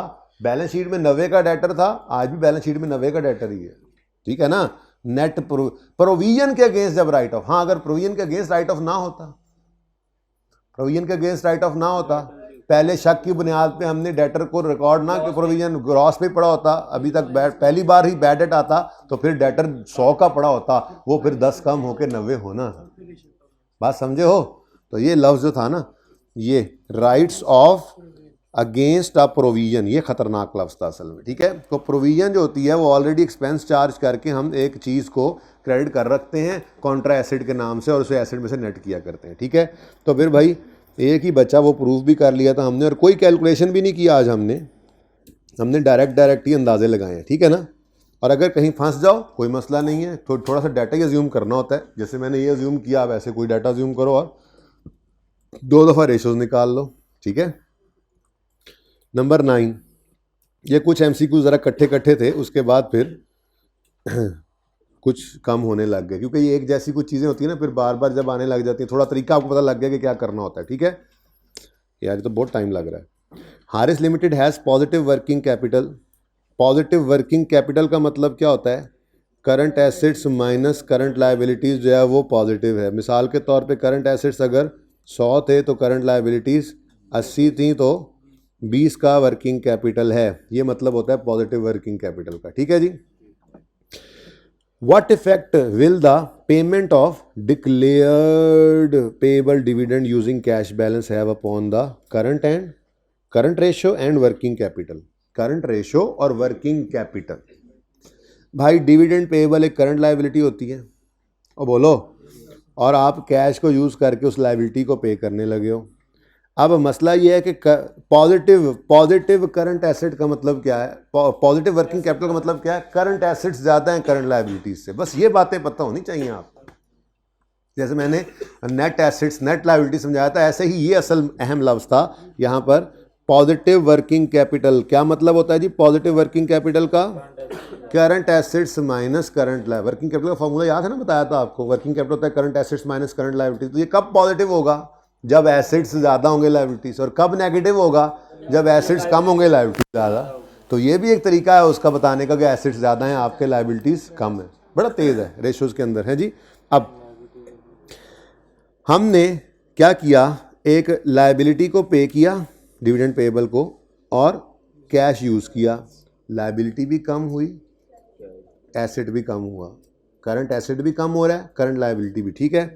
अच्छा, अब करंट रेशो पे इसका क्या असर पड़ेगा? अगेन मैं वैसे करंट रेशो लिख लेता हूँ, दिमाग में लिखी होती है आपके वैसे। अब क्या चीज़ कम है? लायबिलिटी पे होने से मज़ीद कम होगी, तो डिनोमिनेटर कम होगा तो रेशो, उसने क्या कहा है, इंक्रीज इन करंट रेशो। अब ये तो सही हो रहा है, रेशो बढ़ रही है। अच्छा, वर्किंग कैपिटल क्या इंक्रीज होगा? क्या होगा? सेम रहेगा? आजमा लेते हैं, आजमा लेते हैं। मिसाल के तौर पे ये जो 100 रुपये थे, ये जो मैंने यहाँ लिख दिया है, मैं यहाँ ही लिख देता हूँ ताकि अब बार बार क्या लिखा हो अलग अलग। Current asset minus current liability is equal to, हमने क्या अज्यूम किया है, 100 माइनस कितना था, 80, ठीक है ना। ये सिचुएशन है ना। करंट एसेट्स में क्या कुछ पड़ा होता है? मैं कहता हूँ जी करंट एसेट्स के अंदर मेरी इन्वेंट्री पड़ी है 20 रुपये की, मेरे डेटर्स पड़े हैं 40 रुपये के, और बाकी कितना बच गया, 40 ही बच रहा है। 50 रुपये के डेटर्स पड़े हैं और 30 रुपये की मेरा कैश पड़ा है। करंट लायबिलिटीज़ के अंदर मेरे क्रेडिटर्स पड़े हैं 60 रुपये के, और मेरा ये जो अभी अभी उन्होंने पेएबल बताया है, डिविडेंड पेएबल, कोई इफेक्ट नहीं होना मेरे हिसाब से तो 20। अब सुनो,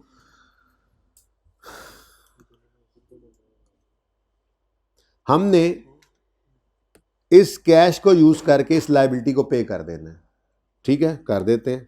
यानी कि इधर से भी 20 माइनस और इधर से भी 20 माइनस जी। तो ये ऐसी बस अजीब सी वर्किंग कर ली मैंने, पता नहीं क्या कर रहा हूँ मैं। बस आपको ज़बानी भी पता होना चाहिए था, मैंने तो ज़बानी बता दिया था आपको, शुक्र है जी। लेकिन ओहो, ज़्यादा भी शुक्र नहीं कर सकते, बहरहाल इतने पे भी शुक्र करना चाहिए, ये नेमत भी तो है, ये बच गया जी। 20 50 अपनी जगह, ये कितना हो गया 10, ये 60 अपनी जगह, ये क्या हो गया 0। अब मुझे बताओ इसका टोटल क्या है 80, और इसका टोटल क्या है? तो जो पहले 20 का फ़र्क था वो आज भी 20 पर ही है। तो इसका मतलब वर्किंग कैपिटल पे तो इसका तो ये भी डिसाइड कर लिया ना, ताकि अब आगे भी अब ये काम हम करते रहें। तो पहला इंक्रीज इन करंट रेशो तो था, लेकिन दूसरी वाली बात सही नहीं हुई। आगे चलते हैं। इंक्रीज इन करंट रेशो, ये तो हमने पहले डिसाइड कर लिया था है, नो इफेक्ट। आगे, नो इफेक्ट ऑन करंट, कैसे नो इफेक्ट, कैसे नो इफेक्ट? एसेट्स और लायबिलिटीज डिफरेंट वैल्यू वाले हैं, तो डिनोमिनेटर कम वाला है तो या न्यूमरेटर भी कम वाला होता, किसी एक को पकड़े, रेशो ने बढ़ना या कम होना था, नो इफेक्ट तो नहीं हो सकता। Decrease in current ratio, decrease, यही है जी। जी एक्सक्यूज बेटा,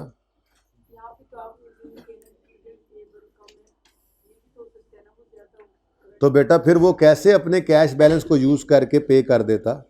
उसने ऊपर क्या लिखा हुआ है, उसने कहा है जी the payment of dividend using cash balance. तो फिर ये बात ही ना लिखी होती, फिर आप कैसे कर सकते हैं? अगर आप पास कैश नहीं पड़ा तो आप फिर कैसे कर सकते हैं पेमेंट? कैश है तो पेमेंट की है ना, सिचुएशन यही है सवाल के अंदर। नहीं होगी तो फिर वो कोई और बात करेगा, कुछ कैश से पे किया, कुछ लोन दिया, फिर उसको सोचेंगे जब कहेगा। तो ये तो ऑब्वियस बात है सामने।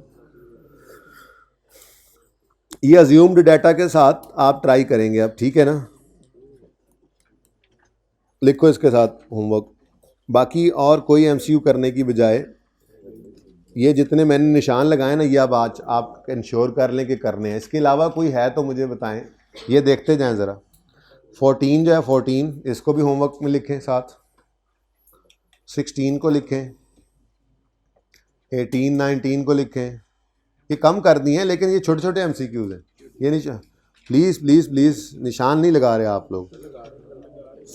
14 16 18 19 21 छोटे छोटे एमसीक्यूज हैं। 22 जैसे ये देखो, ये अब कोई पढ़ाई हुई बात नहीं होती, ये एक बार एमसीक्यू में नज़र से गुजर जाए तो याद रह जाती है। जैसे यहाँ में लिखा हुआ है कि safe margin of solvency ratio किसे कहते हैं, और लिक्विड रेशो किसे कहते हैं? अब ये ना दो अल्टरनेटिव नेम्स हैं जो पता नहीं थे, तो मैंने कहा चलो रेशो पढ़ लेंगे तो पता लग जाएगा, ठीक है। तो लिक्विड रेशो को क्विक रेशो भी कहते हैं और सेफ मार्जिन को, तो ये होमवर्क है, पढ़ लेना, हाँ ठीक है। अच्छा, तो उसके बाद 23 को भी देख लेना। ऐसे छोटे छोटे MCQs हैं, 24, 25, 26 करने हैं, ठीक है। होमवर्क होमवर्क होमवर्क 24, 25 बाकी छोड़ देना, मैं ये कह रहा हूँ। और अगर जो मैंने छोड़े हैं उनमें से किसी में मसला हो तो कल मुझसे पूछ भी सकते हो आप, ठीक है।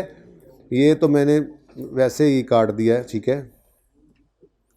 तो बाकी ये MCQs, अच्छा इसमें अगर 32 से आगे कोई MCQ है आपके, क्वेश्चन किसी ने किया हुआ तो मुझे बता दें। मसला किन में? जिन में बताया है, ठीक है। फिर सारा टाइम आज इसी पे तो नहीं लगा सकते ना, MCQ करने थोड़ा ही आए। तो आप फिर ट्राई कीजिए, कुछ बातें मैंने डिस्कस की हैं, उसके बाद फिर इंशाल्लाह को टाइम मिलेगा तो कल कर लेंगे। नहीं तो ये ऐसी चीज़ है कि मैं बाद में भी वीडियो रिकॉर्ड करके भेज सकता हूँ। ये कोई ऐसी चीज़ नहीं है कि मैं अपनी क्लास को इसके ऊपर स्टेक पे डालूँ। काफ़ी डिस्कस कर लिया हमने, लेकिन मैंने निशान लगा दिया। ये सारे डिस्कस करने वाले ही हैं, डिस्कस करने वाले ही हैं, लेकिन एक ट्राई आप लोगों ने खुद करनी है। जो बाकी रह गए हैं वो बच्चे भी, बेटा प्लीज़ आप लोगों को शर्म करनी चाहिए यार। वो रेड टोपी के साथ वाले भाई को भी, इंद्र आपको भी, कि कितनी बार कह दिया मैंने, ठीक है बेटा। तो इनको निशान लगा लिया आपने। इससे आगे बताओ मुझे, बस मुझे लगता है इससे आगे वाले मैंने पढ़े नहीं है, कोई निशान विशान नहीं लगा हुआ। अच्छा, तब भी निशान नहीं लगे हुए।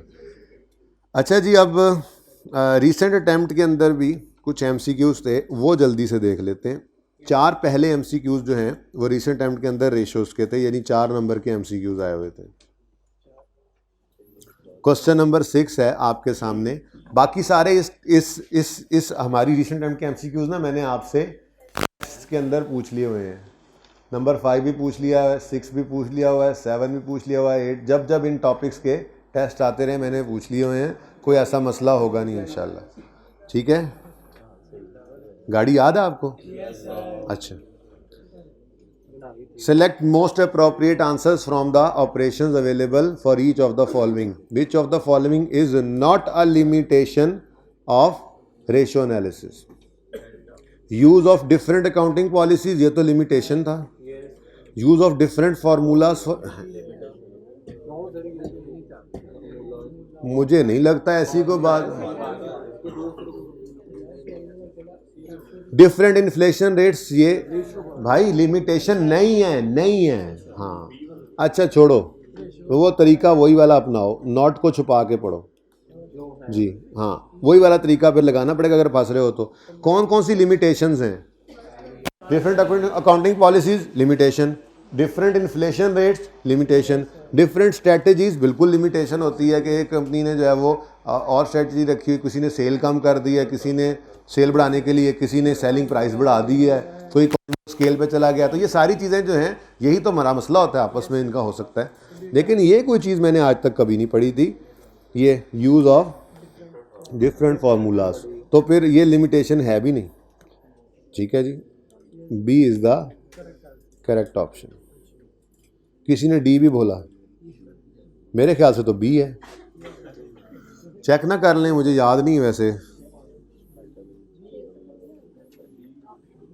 बी ठीक है जी, इसने अगला भी देख लिया है। If the existing current ratio of company is more than 1, यानी कि ज्यादा है, करंट रेशियो ज्यादा है, मतलब करंट एसेट्स ज्यादा हैं करंट लायबिलिटीज से। यानी वही बात, अगर ये 100 हैं तो ये 70 हैं मिसाल के तौर पर। What would be the impact of credit purchase of inventory? Credit purchase of inventory तो मैं हाइब्रिड में वापस भेज दूं मेरे ख्याल से, है ना। क्रेडिट परचेजेज ऑफ इन्वेंट्री है तो इन्वेंट्री भी बढ़ रही है, क्रेडिटर भी बढ़ रहे हैं, न्यूमिनेटर भी बढ़ रहा है, डिनोमिनेटर भी बढ़ रहा है। दोनों में से कम जो चीज़ है वो डिनोमिनेटर है, उसको सामने रख लेते हैं। अब बताओ, करंट लायबिलिटी बढ़ी है, डिनोमिनेटर बढ़ा, करंट लायबिलिटी बढ़ेगी ना क्रेडिटर बढ़ने से, तो डिनोमिनेटर बढ़ा है तो रेशो कम होगी, तो करंट रेशो इंक्रीज कह रहे हैं, नहीं ये तो बात कोई नहीं। करंट रेशो वुड डिक्रीज, ये तो बिल्कुल सही है। Current ratio would decrease but remain higher than 1, ये ज़्यादा बेहतर बात लग रही है, चेक करके देख लो। आप कहते हो जी मैंने उधार पे चीज़ें बेची ख़रीदी तो मेरी इन्वेंट्री 20 रुपये से बढ़ गई, ठीक है, और 20 रुपये एंट्री की, इन्वेंट्री डेबिट क्रेडिट, तो बताओ क्या आंसर आया? 120/90। ज़रा रेशो बताओ। अभी कितनी थी वैसे? 1 पॉइंट, पहले वाला 1.4 थी, और अब कितनी हो गई? कोई एक फैसला कर लो। 1.3 है, ठीक है। तो बढ़ा के भी देखा हमने, है वो 1 से ऊपर ही, लेकिन कम बहरहाल होनी है, कम तो होनी पहले ही डिसाइड कर चुके थे। 1.6 वालों ने पता नहीं क्या एरोप्लेन ने सोच के जवाब दिया। तो ये दोनों ही जवाब सही हो सकते थे। अगर सी वाला ना होता तो बी ही हम ऑप्शन सेलेक्ट करते, लेकिन यानी एम ही शरारत कर दी एक थोड़ी सी। ज़्यादा बेहतर बात तो भाई फिर यही है, अब इसी को टिक कर ले। Next, which of the following statement are correct? Giving incentive to customer to pay on time would result in decrease in debtor turnover in times. अच्छा, इन टाइम्स वाली फनकारी कर गया। टर्नओवर इन टाइम्स ये कम होना अच्छा है, डेटर डेज उलट भाई, रेशो उलट तो डिसीजन भी उलट। डेटर डेज कम से कम अच्छे थे तो डेटर टर्नओवर ज्यादा से ज्यादा अच्छा था। अब उसने टर्नओवर इन टाइम्स, आपकी मेहरबानी के लिए लिखा भी सही, इन टाइम्स बताओ। अब अगर हमने डिस्काउंट ऑफर किया है तो डेटर्स पैसे जल्दी देंगे, यानी डेटर डेज कम होंगे, तो डेटर टर्नओवर बढ़ना है, ठीक है। तो टाइम्स में डेटर टर्नओवर ने बढ़ना है, तो ये कह रहे हैं कि ये कम होना है, डिक्रीज होना है, तो ये तो सही नहीं है। वो कह रहा है ये स्टेटमेंट करेक्ट है, हमने कहा नहीं। If all debtors pay their debts within credit period the average collection period would be nil. वो तो कैश सेल में नील होगा, डेटर आप क्रेडिट सेल करते ही नहीं हो, फिर ये नील होगा।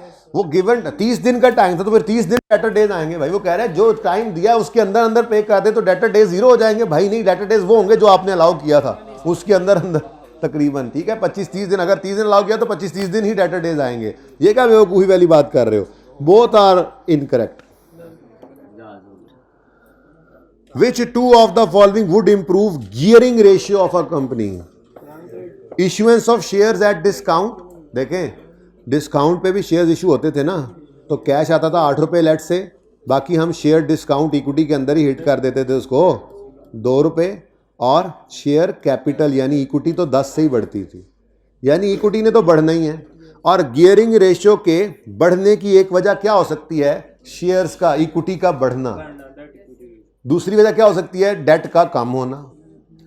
इक्विटी इंप्रूव होने का मतलब क्या होता है? गियरिंग, मैंने कहा था गियरिंग कहते हैं कितना गियर्ड है ये, ठीक है। यानी कि मिसाल के तौर पे एक कंपनी की गियरिंग रेशियो आई 40%, इसका मतलब है कि इसमें 40% डेट है। इसको इंप्रूव करने का मतलब क्या? बढ़ा लें तो रिस्की हो जाएगी ना। तो इंप्रूवमेंट का मतलब क्या है? इसने कम होना है। तो डेट गियरिंग रेशियो इंप्रूव होने का मतलब होता है गियरिंग रेशियो का कम होना। अब ये कम होना किस वजह से हो सकता है? देखो, इधर डेट पड़ा है, इधर इक्विटी प्लस डेट पड़ा है, तो ये इंप्रूव होगी अगर आप इक्विटी को बढ़ाएं, यानी डिनोमिनेटर को बढ़ाएं, या न्यूमिनेटर को कम करें। इंप्रूव ऐसे ही हो सकती है। तो न्यूमिनेटर कम नहीं करना, अगर कम होता तो हम कहते बाय बैक या डिविडेंड। बढ़ाना है तो बढ़ेगा तो कैसे? इक्विटी के बढ़ने से। और दूसरा डेट, ये कम करना है, ये कम होगा तो कैसे होगा? रीपेमेंट से। अब देखते हैं इन दो में से कोई रीजन है। Issuance of shares at discount, मैंने कहा डिस्काउंट पे भी जाए तो शेयर कैपिटल यानी इक्विटी में तो बहरहाल अल्टीमेटली 8 रुपए तो चले ही जाने ना नेट होके, ठीक है। तो इससे तो बिल्कुल बढ़ेगा, ये गियरिंग रेशियो बढ़ेगी, इंप्रूव होगी। इक्विटी बढ़ गई, चाहे डिस्काउंट पे इशू किए, मुफ्त नहीं दिए, डिस्काउंट पे दिए, मुफ्त नहीं दिए, थोड़े कम पैसे आए लेकिन इक्विटी बढ़ेगी तो सही। Next, repayment of a bank loan, issuance of bonus shares, ये देखो मुफ्त में शेयर्स बांटे, रिटेन्ड अर्निंग्स कम हुई, शेयर कैपिटल बढ़ गया, नेट में तो कोई फर्क नहीं। Disposal of land at its, disposal of land है तो वो फिक्स्ड एसेट्स कम होंगे, ठीक है। और कैश के अंदर को पैसे आएंगे या नहीं आएंगे, gain loss profit and loss में जाएगा, वो लंबी कहानी है, ठीक है। वो कह रहा है कैरिंग वैल्यू पर उसको बेच दिया तो गेन भी नहीं आने दिया, ताकि कहीं आप ये ना सोचें गेन आएगा, प्रॉफिट एंड लॉस में आएगा, वहाँ से रिटेन्ड अर्निंग में जाएगा, इक्विटी बढ़ेगी। उन्होंने कहा नहीं, कैरिंग वैल्यू पर उसको डिस्पोज किया है, मतलब 100 रुपये अगर बुक वैल्यू होती तो 100 रुपये का दे दिया, नो गेन नो पेन, ठीक है जी। इस क्वेश्चन के हिसाब से तो ए और B was the correct option. जी बेटा,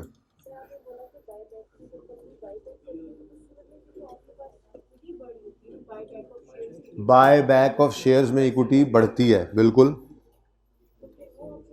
मैंने नहीं, बाय बैक होता तो ना, वैसे सिलेबस से ही निकल गया ना वो, अब मैंने वो समझाया नहीं हो। बाय बैक कंपनी अपने शेयर्स वापस खरीद लेती है, मतलब कि वो कैंसिल करते हैं बेसिकली। तो शेयर्स जो मार्केट में होते हैं उनको हम तोड़ देते हैं, लेकिन असल में ना ये कॉन्सेप्ट निकल गया। प्लीज़ भाई यार, तुम ना आज मेरे हाथों ज़ाया होने वाले हो, मैं बता रहा हूँ तुम्हें। हैं, पिस्टल नहीं, 222 लेके आए हैं ये, उसमें पैनाडॉल की गोलियां भी डाल के लानी है, ड्रम ड्रम, और मुंह खोल के रखो, मैं पैनाडॉल की गोली मारनी है। अच्छा सुनो भाई, बेटा देखें, ये कॉन्सेप्ट अब डिलीटेड है, इसलिए मेरा नहीं ख्याल इस पे बहस करने की ज़रूरत है। बाय बैक का मतलब है मार्केट में जो शेयर्स हमारे पड़े हैं वो हमने वापस ख़रीद लिए हैं। तो शेयर कैपिटल जो इन इशू थे वो क्रेडिटेड थे, जब उसको बाय बैक करते हैं तो वो डेबिट करके उसको कैंसिल कर देते हैं, लेकिन ये हमारा सिलेबस में बात नहीं है। बस बाय बैक से शेयर्स जो हैं वो कम होते हैं, मार्केट से शेयर्स आपने बाय बैक कर लिए तो शेयर कैपिटल डेबिट हो गया, बस इतना याद रख लें। बाकी एमसीक्यूज नहीं कर रहे जी हम। अच्छा जी, रेशोज़ के एमसीक्यूज कुछ रह गए हैं। अब एक है फ्रेमवर्क, लेकिन थेरी बहुत चल रही है। मेरे ख्याल में थोड़ा सा हम नोट शोट बना लेते हैं ईपीएस के, उसके बाद फिर वापस आएंगे इंशाल्लाह थेरी पे, ठीक है। चाय तो नहीं तैयार?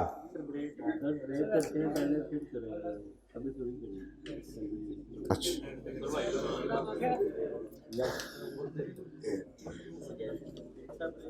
भाई ब्रेक होगी 9:15 बजे और 9:30 बजे तक होगी, ठीक है। उसके वो उसी वक्त ही आप लोगों को चाय भी सर्व कर देंगे लोग, ठीक है। और पूरे 9:30 फिर, ठीक है। वो अब नहीं किए, पहले बताना था, कल तुम लोग बड़े पाडे बने हुए थे।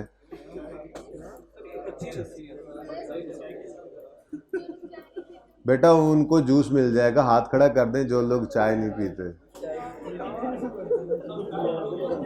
प्लीज़ अब प्लीज़ बेटा, इतना टाइम नहीं है कि अब इस फजूल काम में, जल्दी से हाथ खड़ा कर दें। 1 2 3 4 5 6। इनको जूस पिला दो, 12 हैं, उधर भी देख लो। अच्छा जी, खामोश हो जाए बस, होगी बात, हो गई बात।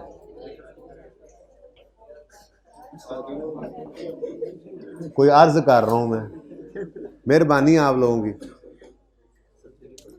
अच्छा जी, फिर ठीक है, अगर 15 मिनट रह गए तो वैसे मेरा दिल तो था कि एक आधा नोट बन जाता, लेकिन चलो मेरा फिर ये भी दिल हो रहा है कि तकरीबन 40 मिनट तक फिर सिर्फ नोट बने ईपीएस के डिफरेंट तरह के, ताकि वो एक सीटिंग में रहे, तो फिर फ्रेमवर्क पे आ जाते हैं।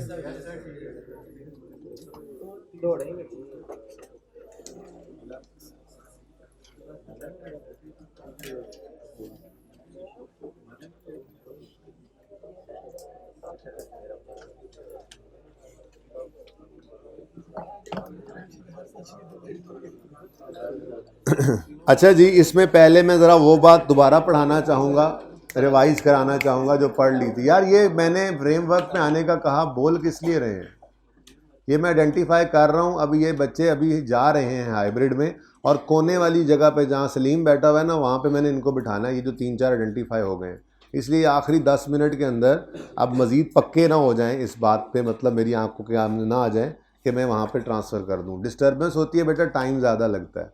अब ये जितनी देर में मैंने ये बात आपसे की चुप कराने के लिए, उतनी देर में हम शायद कोई काम की बात कर लेते। सो प्लीज़ थोड़ा सा खामोश रहा करें, टाइम होगा तो बोल लीजिएगा। मैंने आपको कैपिटल मेंटेनेंस का एक कॉन्सेप्ट पढ़ाया था एक दिन, 1 से 2 नंबर का एमसीक्यू कोई उसमें से आ जाए तो आ जाए, लेकिन फिर भी हमने उसको न्यूमेरिकली कर लिया था।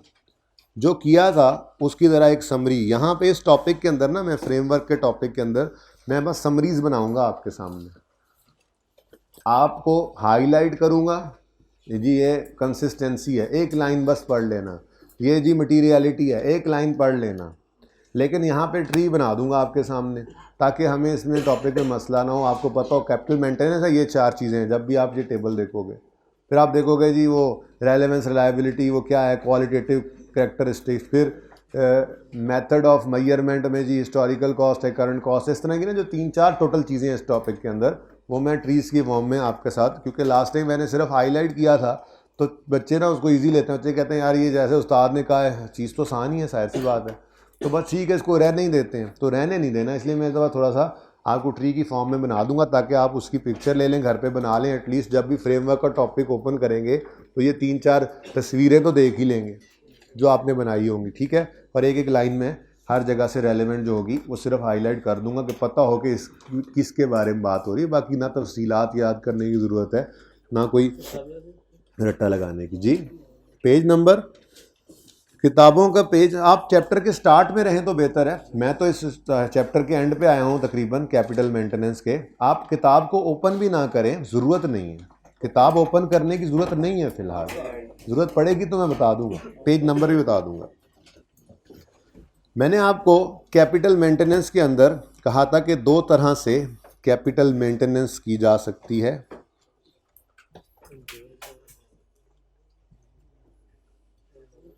एक को कहते हैं फाइनेंशियल कैपिटल मेंटेनेंस।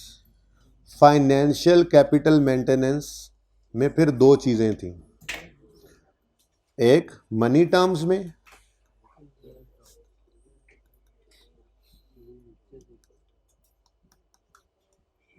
और दूसरा रियल। कैरी वाला सवाल याद है, वो जो बर्गर खाने का सोच रहा था।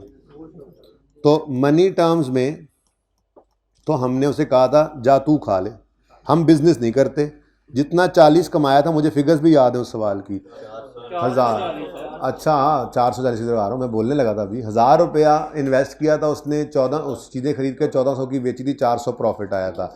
7% जनरल इन्फ्लेशन रेट था और 10% उस चीज़ का जो स्पेसिफिकली खरीदी थी। अब पहला तो था मनी टर्म्स, हमने कहा था जो 1000 है बस वही 1000 इक्विटी है, ओपनिंग डेट और क्लोजिंग डेट की इक्विटी में कोई फर्क नहीं है।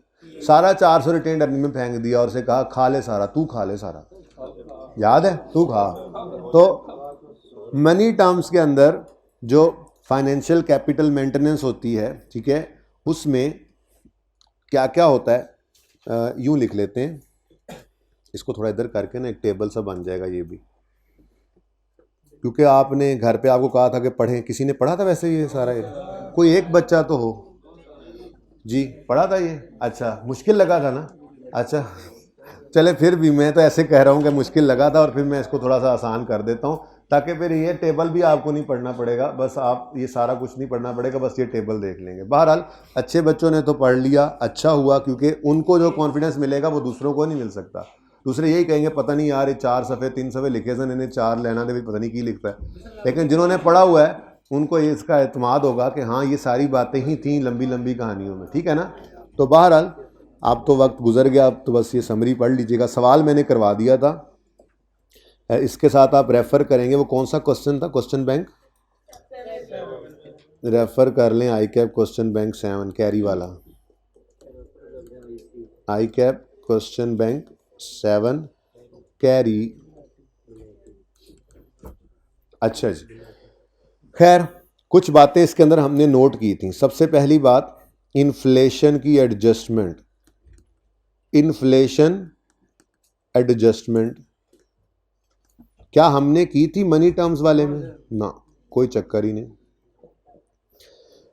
अल्टरनेटिव नेम, इसका मैंने दूसरी क्लास में लिखा था, पहली में शायद लिखना भूल गया था, इसलिए ये भी डिस्कस कर लेते हैं, क्योंकि एमसीक्यू आते हैं ना इसमें से, नॉर्मली एमसीक्यू ही आते हैं, तो अल्टरनेटिव नेम भी लिखा हो सकता है। तो ये ना हो आपको जी ये वाली चीज़ तो पढ़ाई नहीं थी, कैरी वाला सवाल करा के सर ने तो जान छुड़ा ली थी। तो अल्टरनेटिव नेम, इसको हिस्टोरिकल कॉस्ट अकाउंटिंग भी कहा जाता है, जो हमेशा एक क्लास में बताया था ना, एक में सुबह वाली में बताया था, शाम वाली में लिखा था, शाम वाली सॉरी कह रहा हूँ, 9:15 वाली क्लास में बताया था। 9:15 वाली क्लास में तो मैंने लिखा भी था, हाँ जी, मैं आपको बताऊं, मुझे सनद मुझे बोर्ड की पिक्चर आपके मोबाइलों से निकालनी पड़ेगी, मुझे ये अच्छी तरह याद है। जो 7:30 वाली क्लास थी उसमें मैंने सिर्फ बताया था, जबकि दूसरी में तो मैंने लिखवाया भी था। ठीक है, तो बहरहाल कोई बात नहीं, इस बहस को फिर कभी कर लेंगे। ठीक है, मेरा ही कसूर सही, मैंने नहीं लिखवाया, दोनों में नहीं लिखवाया, अब मैं लिख रहा हूँ, इसलिए देख लें खामोशी से बैठकर। इसको कहा जाता है जी हिस्टोरिकल कॉस्ट अकाउंटिंग। ठीक है जी। अच्छा, उसके बाद इसकी रेलेवेंस किसके लिए सबसे ज़्यादा है? ये नॉर्मली ना इन्वेस्टर्स इसमें बहुत, इस तरीके में बहुत इंटरेस्टेड होते हैं। इन्वेस्टर्स देखो ना, अब आपके जहन में आ रहा था कि जी अच्छी भली अकाउंटिंग आज तक हम करते आए, वो यही वाली करते थे। नॉर्मली यही क्यों करते हैं? क्योंकि बच्चों इन्वेस्टर ना सबसे ज़्यादा बर्गर में इंटरेस्टेड होता है। बात समझें, वो ये कहता है छोड़ो यार कैपिटल मेंटेन हुआ या नहीं हुआ, प्रॉफिट्स मैक्सिमाइज होने चाहिए, रिटर्न्स मैक्सिमाइज होने चाहिए, मेरा किचन सही से चलना चाहिए। भाड़ में जाए कंपनी का रियल टर्म्स वाला मैनेजमेंट ऑफ कैपिटल मेंटेनेंस, और भाड़ में जाए फिजिकल मेंटेनेंस ऑफ कैपिटल, मुझे इससे कोई परवाह नहीं है। ठीक है, तो इन्वेस्टर्स सबसे ज़्यादा रेलेवेंस इनकी किसके लिए है? इन्वेस्टर्स के लिए, क्योंकि they are interested in maximising their return, because as they are interested in burger, बिल्कुल सही है, they are interested in maximizing return on investment. जो उन्होंने इन्वेस्टमेंट की है ना, रिटर्न प्रॉफिट ऑन इन्वेस्टमेंट। ठीक है, ये अच्छा जी। फिर हम आए रियल टर्म्स में। रियल टर्म्स में हमने थोड़ी सी गुंजाइश दिखाई, हमने इन्फ्लेशन की एडजस्टमेंट की, लेकिन वो सिर्फ जनरल इन्फ्लेशन रेट की थी। ठीक है ना, general inflation rate. General inflation rate कहाँ पे पूरा आएगा? General inflation rate. ठीक है, तो सही है। अच्छा, इसका भी रवाज कोई नहीं है बच्चों, क्योंकि आपने आज तक देखे ना, आपने कितनी आज तक अकाउंटिंग की, कभी आपने कैपिटल मेंटेनेंस इस फ्रेमवर्क के टॉपिक से पहले पढ़ा ही नहीं था। ऐसे ही है ना, तो आपको यही पता था कि जो 1000 रुपये आए हैं बस वो 1000, और ये हर चीज़ के अंदर ही हम ऐसे कर रहे होते हैं। 50 साल पहले एक बिल्डिंग खरीदी थी, उसकी लाइफ 50 साल थी, डेप्रिशिएट कर रहे हैं, अभी तक वो 45 साल गुजरे हैं, तो वो कॉस्ट लेस एक्यूमुलेशन पे नज़र आ रही है। क्या आज उसकी वही वैल्यू होगी? हिस्टोरिकल कॉस्ट पे चल रहे हैं, और ये अलाउड भी है कॉस्ट मॉडल। तो हिस्टोरिकल कॉस्ट भी हम अकाउंटिंग कर रहे थे, आज तक करते हैं, तो कैपिटल भी हिस्टोरिकल कॉस्ट वाला ही पड़ा होता है, जितने पैसे आए थे वो ही पड़े। ठीक है, कैपिटल मेंटेनेंस का चक्कर ही कोई नहीं, बस मनी टर्म्स में पैसा जितना आया था वो ₹100 है, ₹100 ही पड़े हैं बस। अब वो बाकी कंपनी मैनेज फिर कैसे करती हैं? जनरल रिजर्व बना लिए, रिटेन अर्निंग में कुछ पैसे रखे ताकि बिजनेस चलता रहे। ठीक है, लेकिन कैपिटल को मनी टर्म्स में पड़ा रहने देते हैं, मेंटेन उसको मनी टर्म्स में करते हैं, ये था बस। ठीक है, लेकिन जब हम रियल टर्म्स में आए तो हमने इन्फ्लेशन एडजस्टमेंट की। ठीक है, इसका नाम कांस्टेंट परचेजिंग पावर भी कहा जाता है। इसको इस अकाउंटिंग क्या कहा जाता है जी? Constant purchasing power. Constant purchasing power, थोड़ा इधर ले आओ।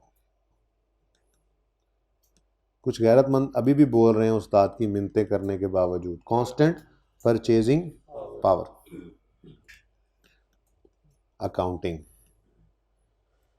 इसको कहो हिस्टोरिकल कॉस्ट अकाउंटिंग कहोगे। इधर अकाउंटिंग है, इधर नहीं है, ये हिस्टोरिकल कॉस्ट वाली अकाउंटिंग थी।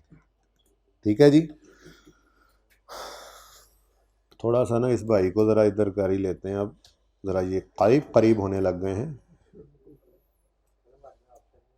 बेटा आपके पास नहीं है तो आप बाद में नोट कर लेना, पिक्चर ले लेना। ठीक है, अच्छा जी। कांस्टेंट परचेजिंग, ये ज़रा ज़्यादा ऐसे ही फैला के लिख लिया है, ये नीचे वाले के साथ मिक्स हो रहा है। यहाँ पे क्या लिखा था जी मैंने? General inflation rate. ठीक है जी, उसके बाद नाम इसका आ गया, एमसीक्यू में काम दे सकता है, ठीक है। और इसमें भी भाई इन्वेस्टर्स ही होते हैं, किसी न किसी हद तक यही होते हैं। मैनेजमेंट को ये पसंद नहीं, अगर मैनेजमेंट से पूछे तो मैनेजमेंट तो अगले में जाएगी कि जी हम तो प्रोडक्ट भी यही बनाना चाहते हैं जो बन रही है, जो मैंने कहा था कि फिजिकल मेंटेन करना। बहरहाल इसकी रेलेवेंस इन्वेस्टर्स के लिए ज़्यादा होती है, ठीक है, क्योंकि ये वही वाली बात अपनी रिटर्न को मैक्सिमाइज करना चाह रहे होते हैं। यही दोबारा लिख लेते हैं।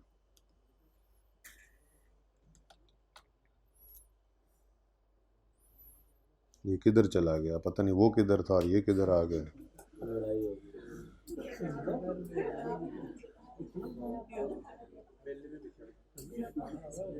यहाँ लग रहा है मुझे ये होगा। ये कौन सा चैप्टर चल रहा है? चैप्टर तो वही चल रहा है। अच्छा, चलें,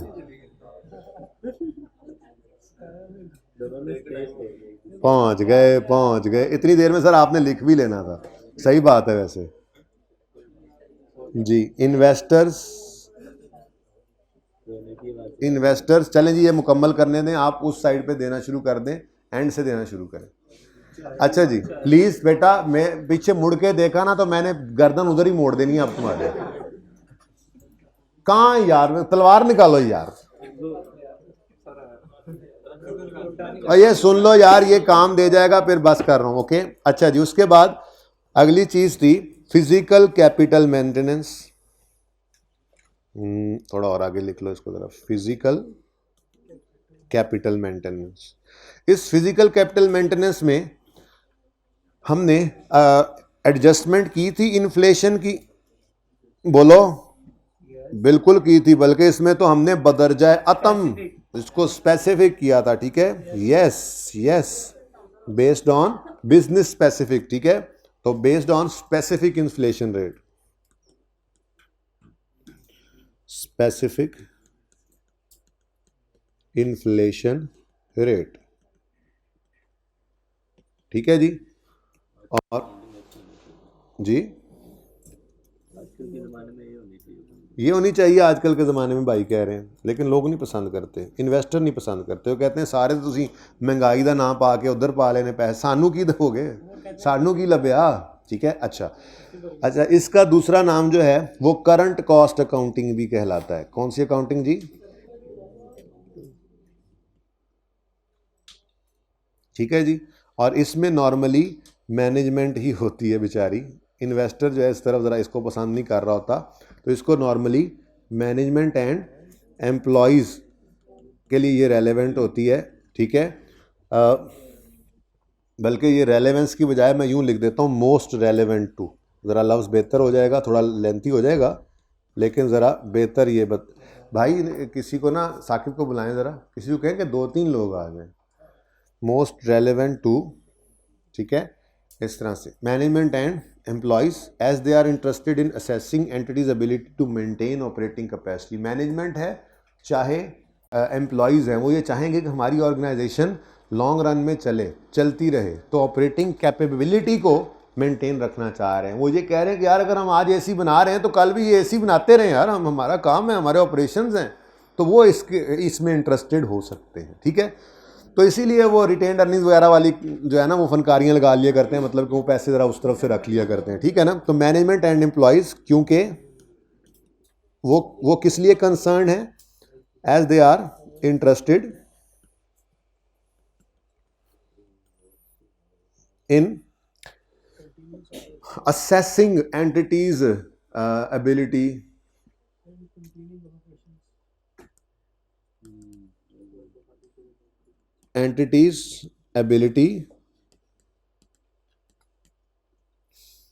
to maintain operating capacity, to maintain, ऐसी ज़रा मैंने कहा 3-4 सफ़े ना पढ़ें, बस ये टेबल पढ़ लीजिएगा, ऑपरेटिंग कैपेसिटी। इसकी कंप्यूटेशन आपको सिखा दी थी उस कैरी वाले सवाल में, और इसकी थ्योरी आपके पास आ गई ये इस टेबल के अंदर, ठीक है बच्चों।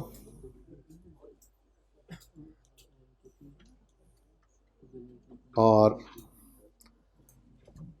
मेरे ख्याल में ये काफ़ी है बात।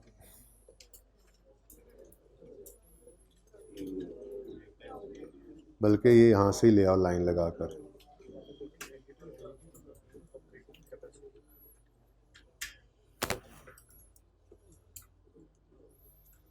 ठीक है।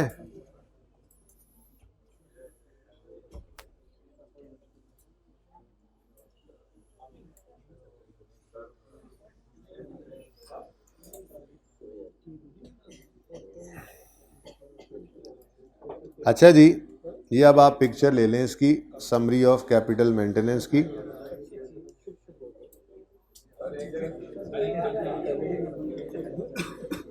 यार ज़रा सोना सोना बना रहे सी ਤੁਹਾਡੇ वास्ते, ਤੁਹਾਡੀ मर्जी है।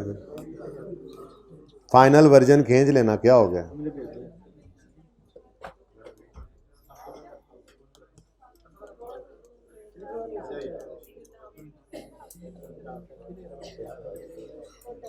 ठीक है जी, 10 मिनट बाद इंशाल्लाह क्लास शुरू करते हैं 9:30 पर। इस पार्ट को यहाँ पे पॉज कर दें।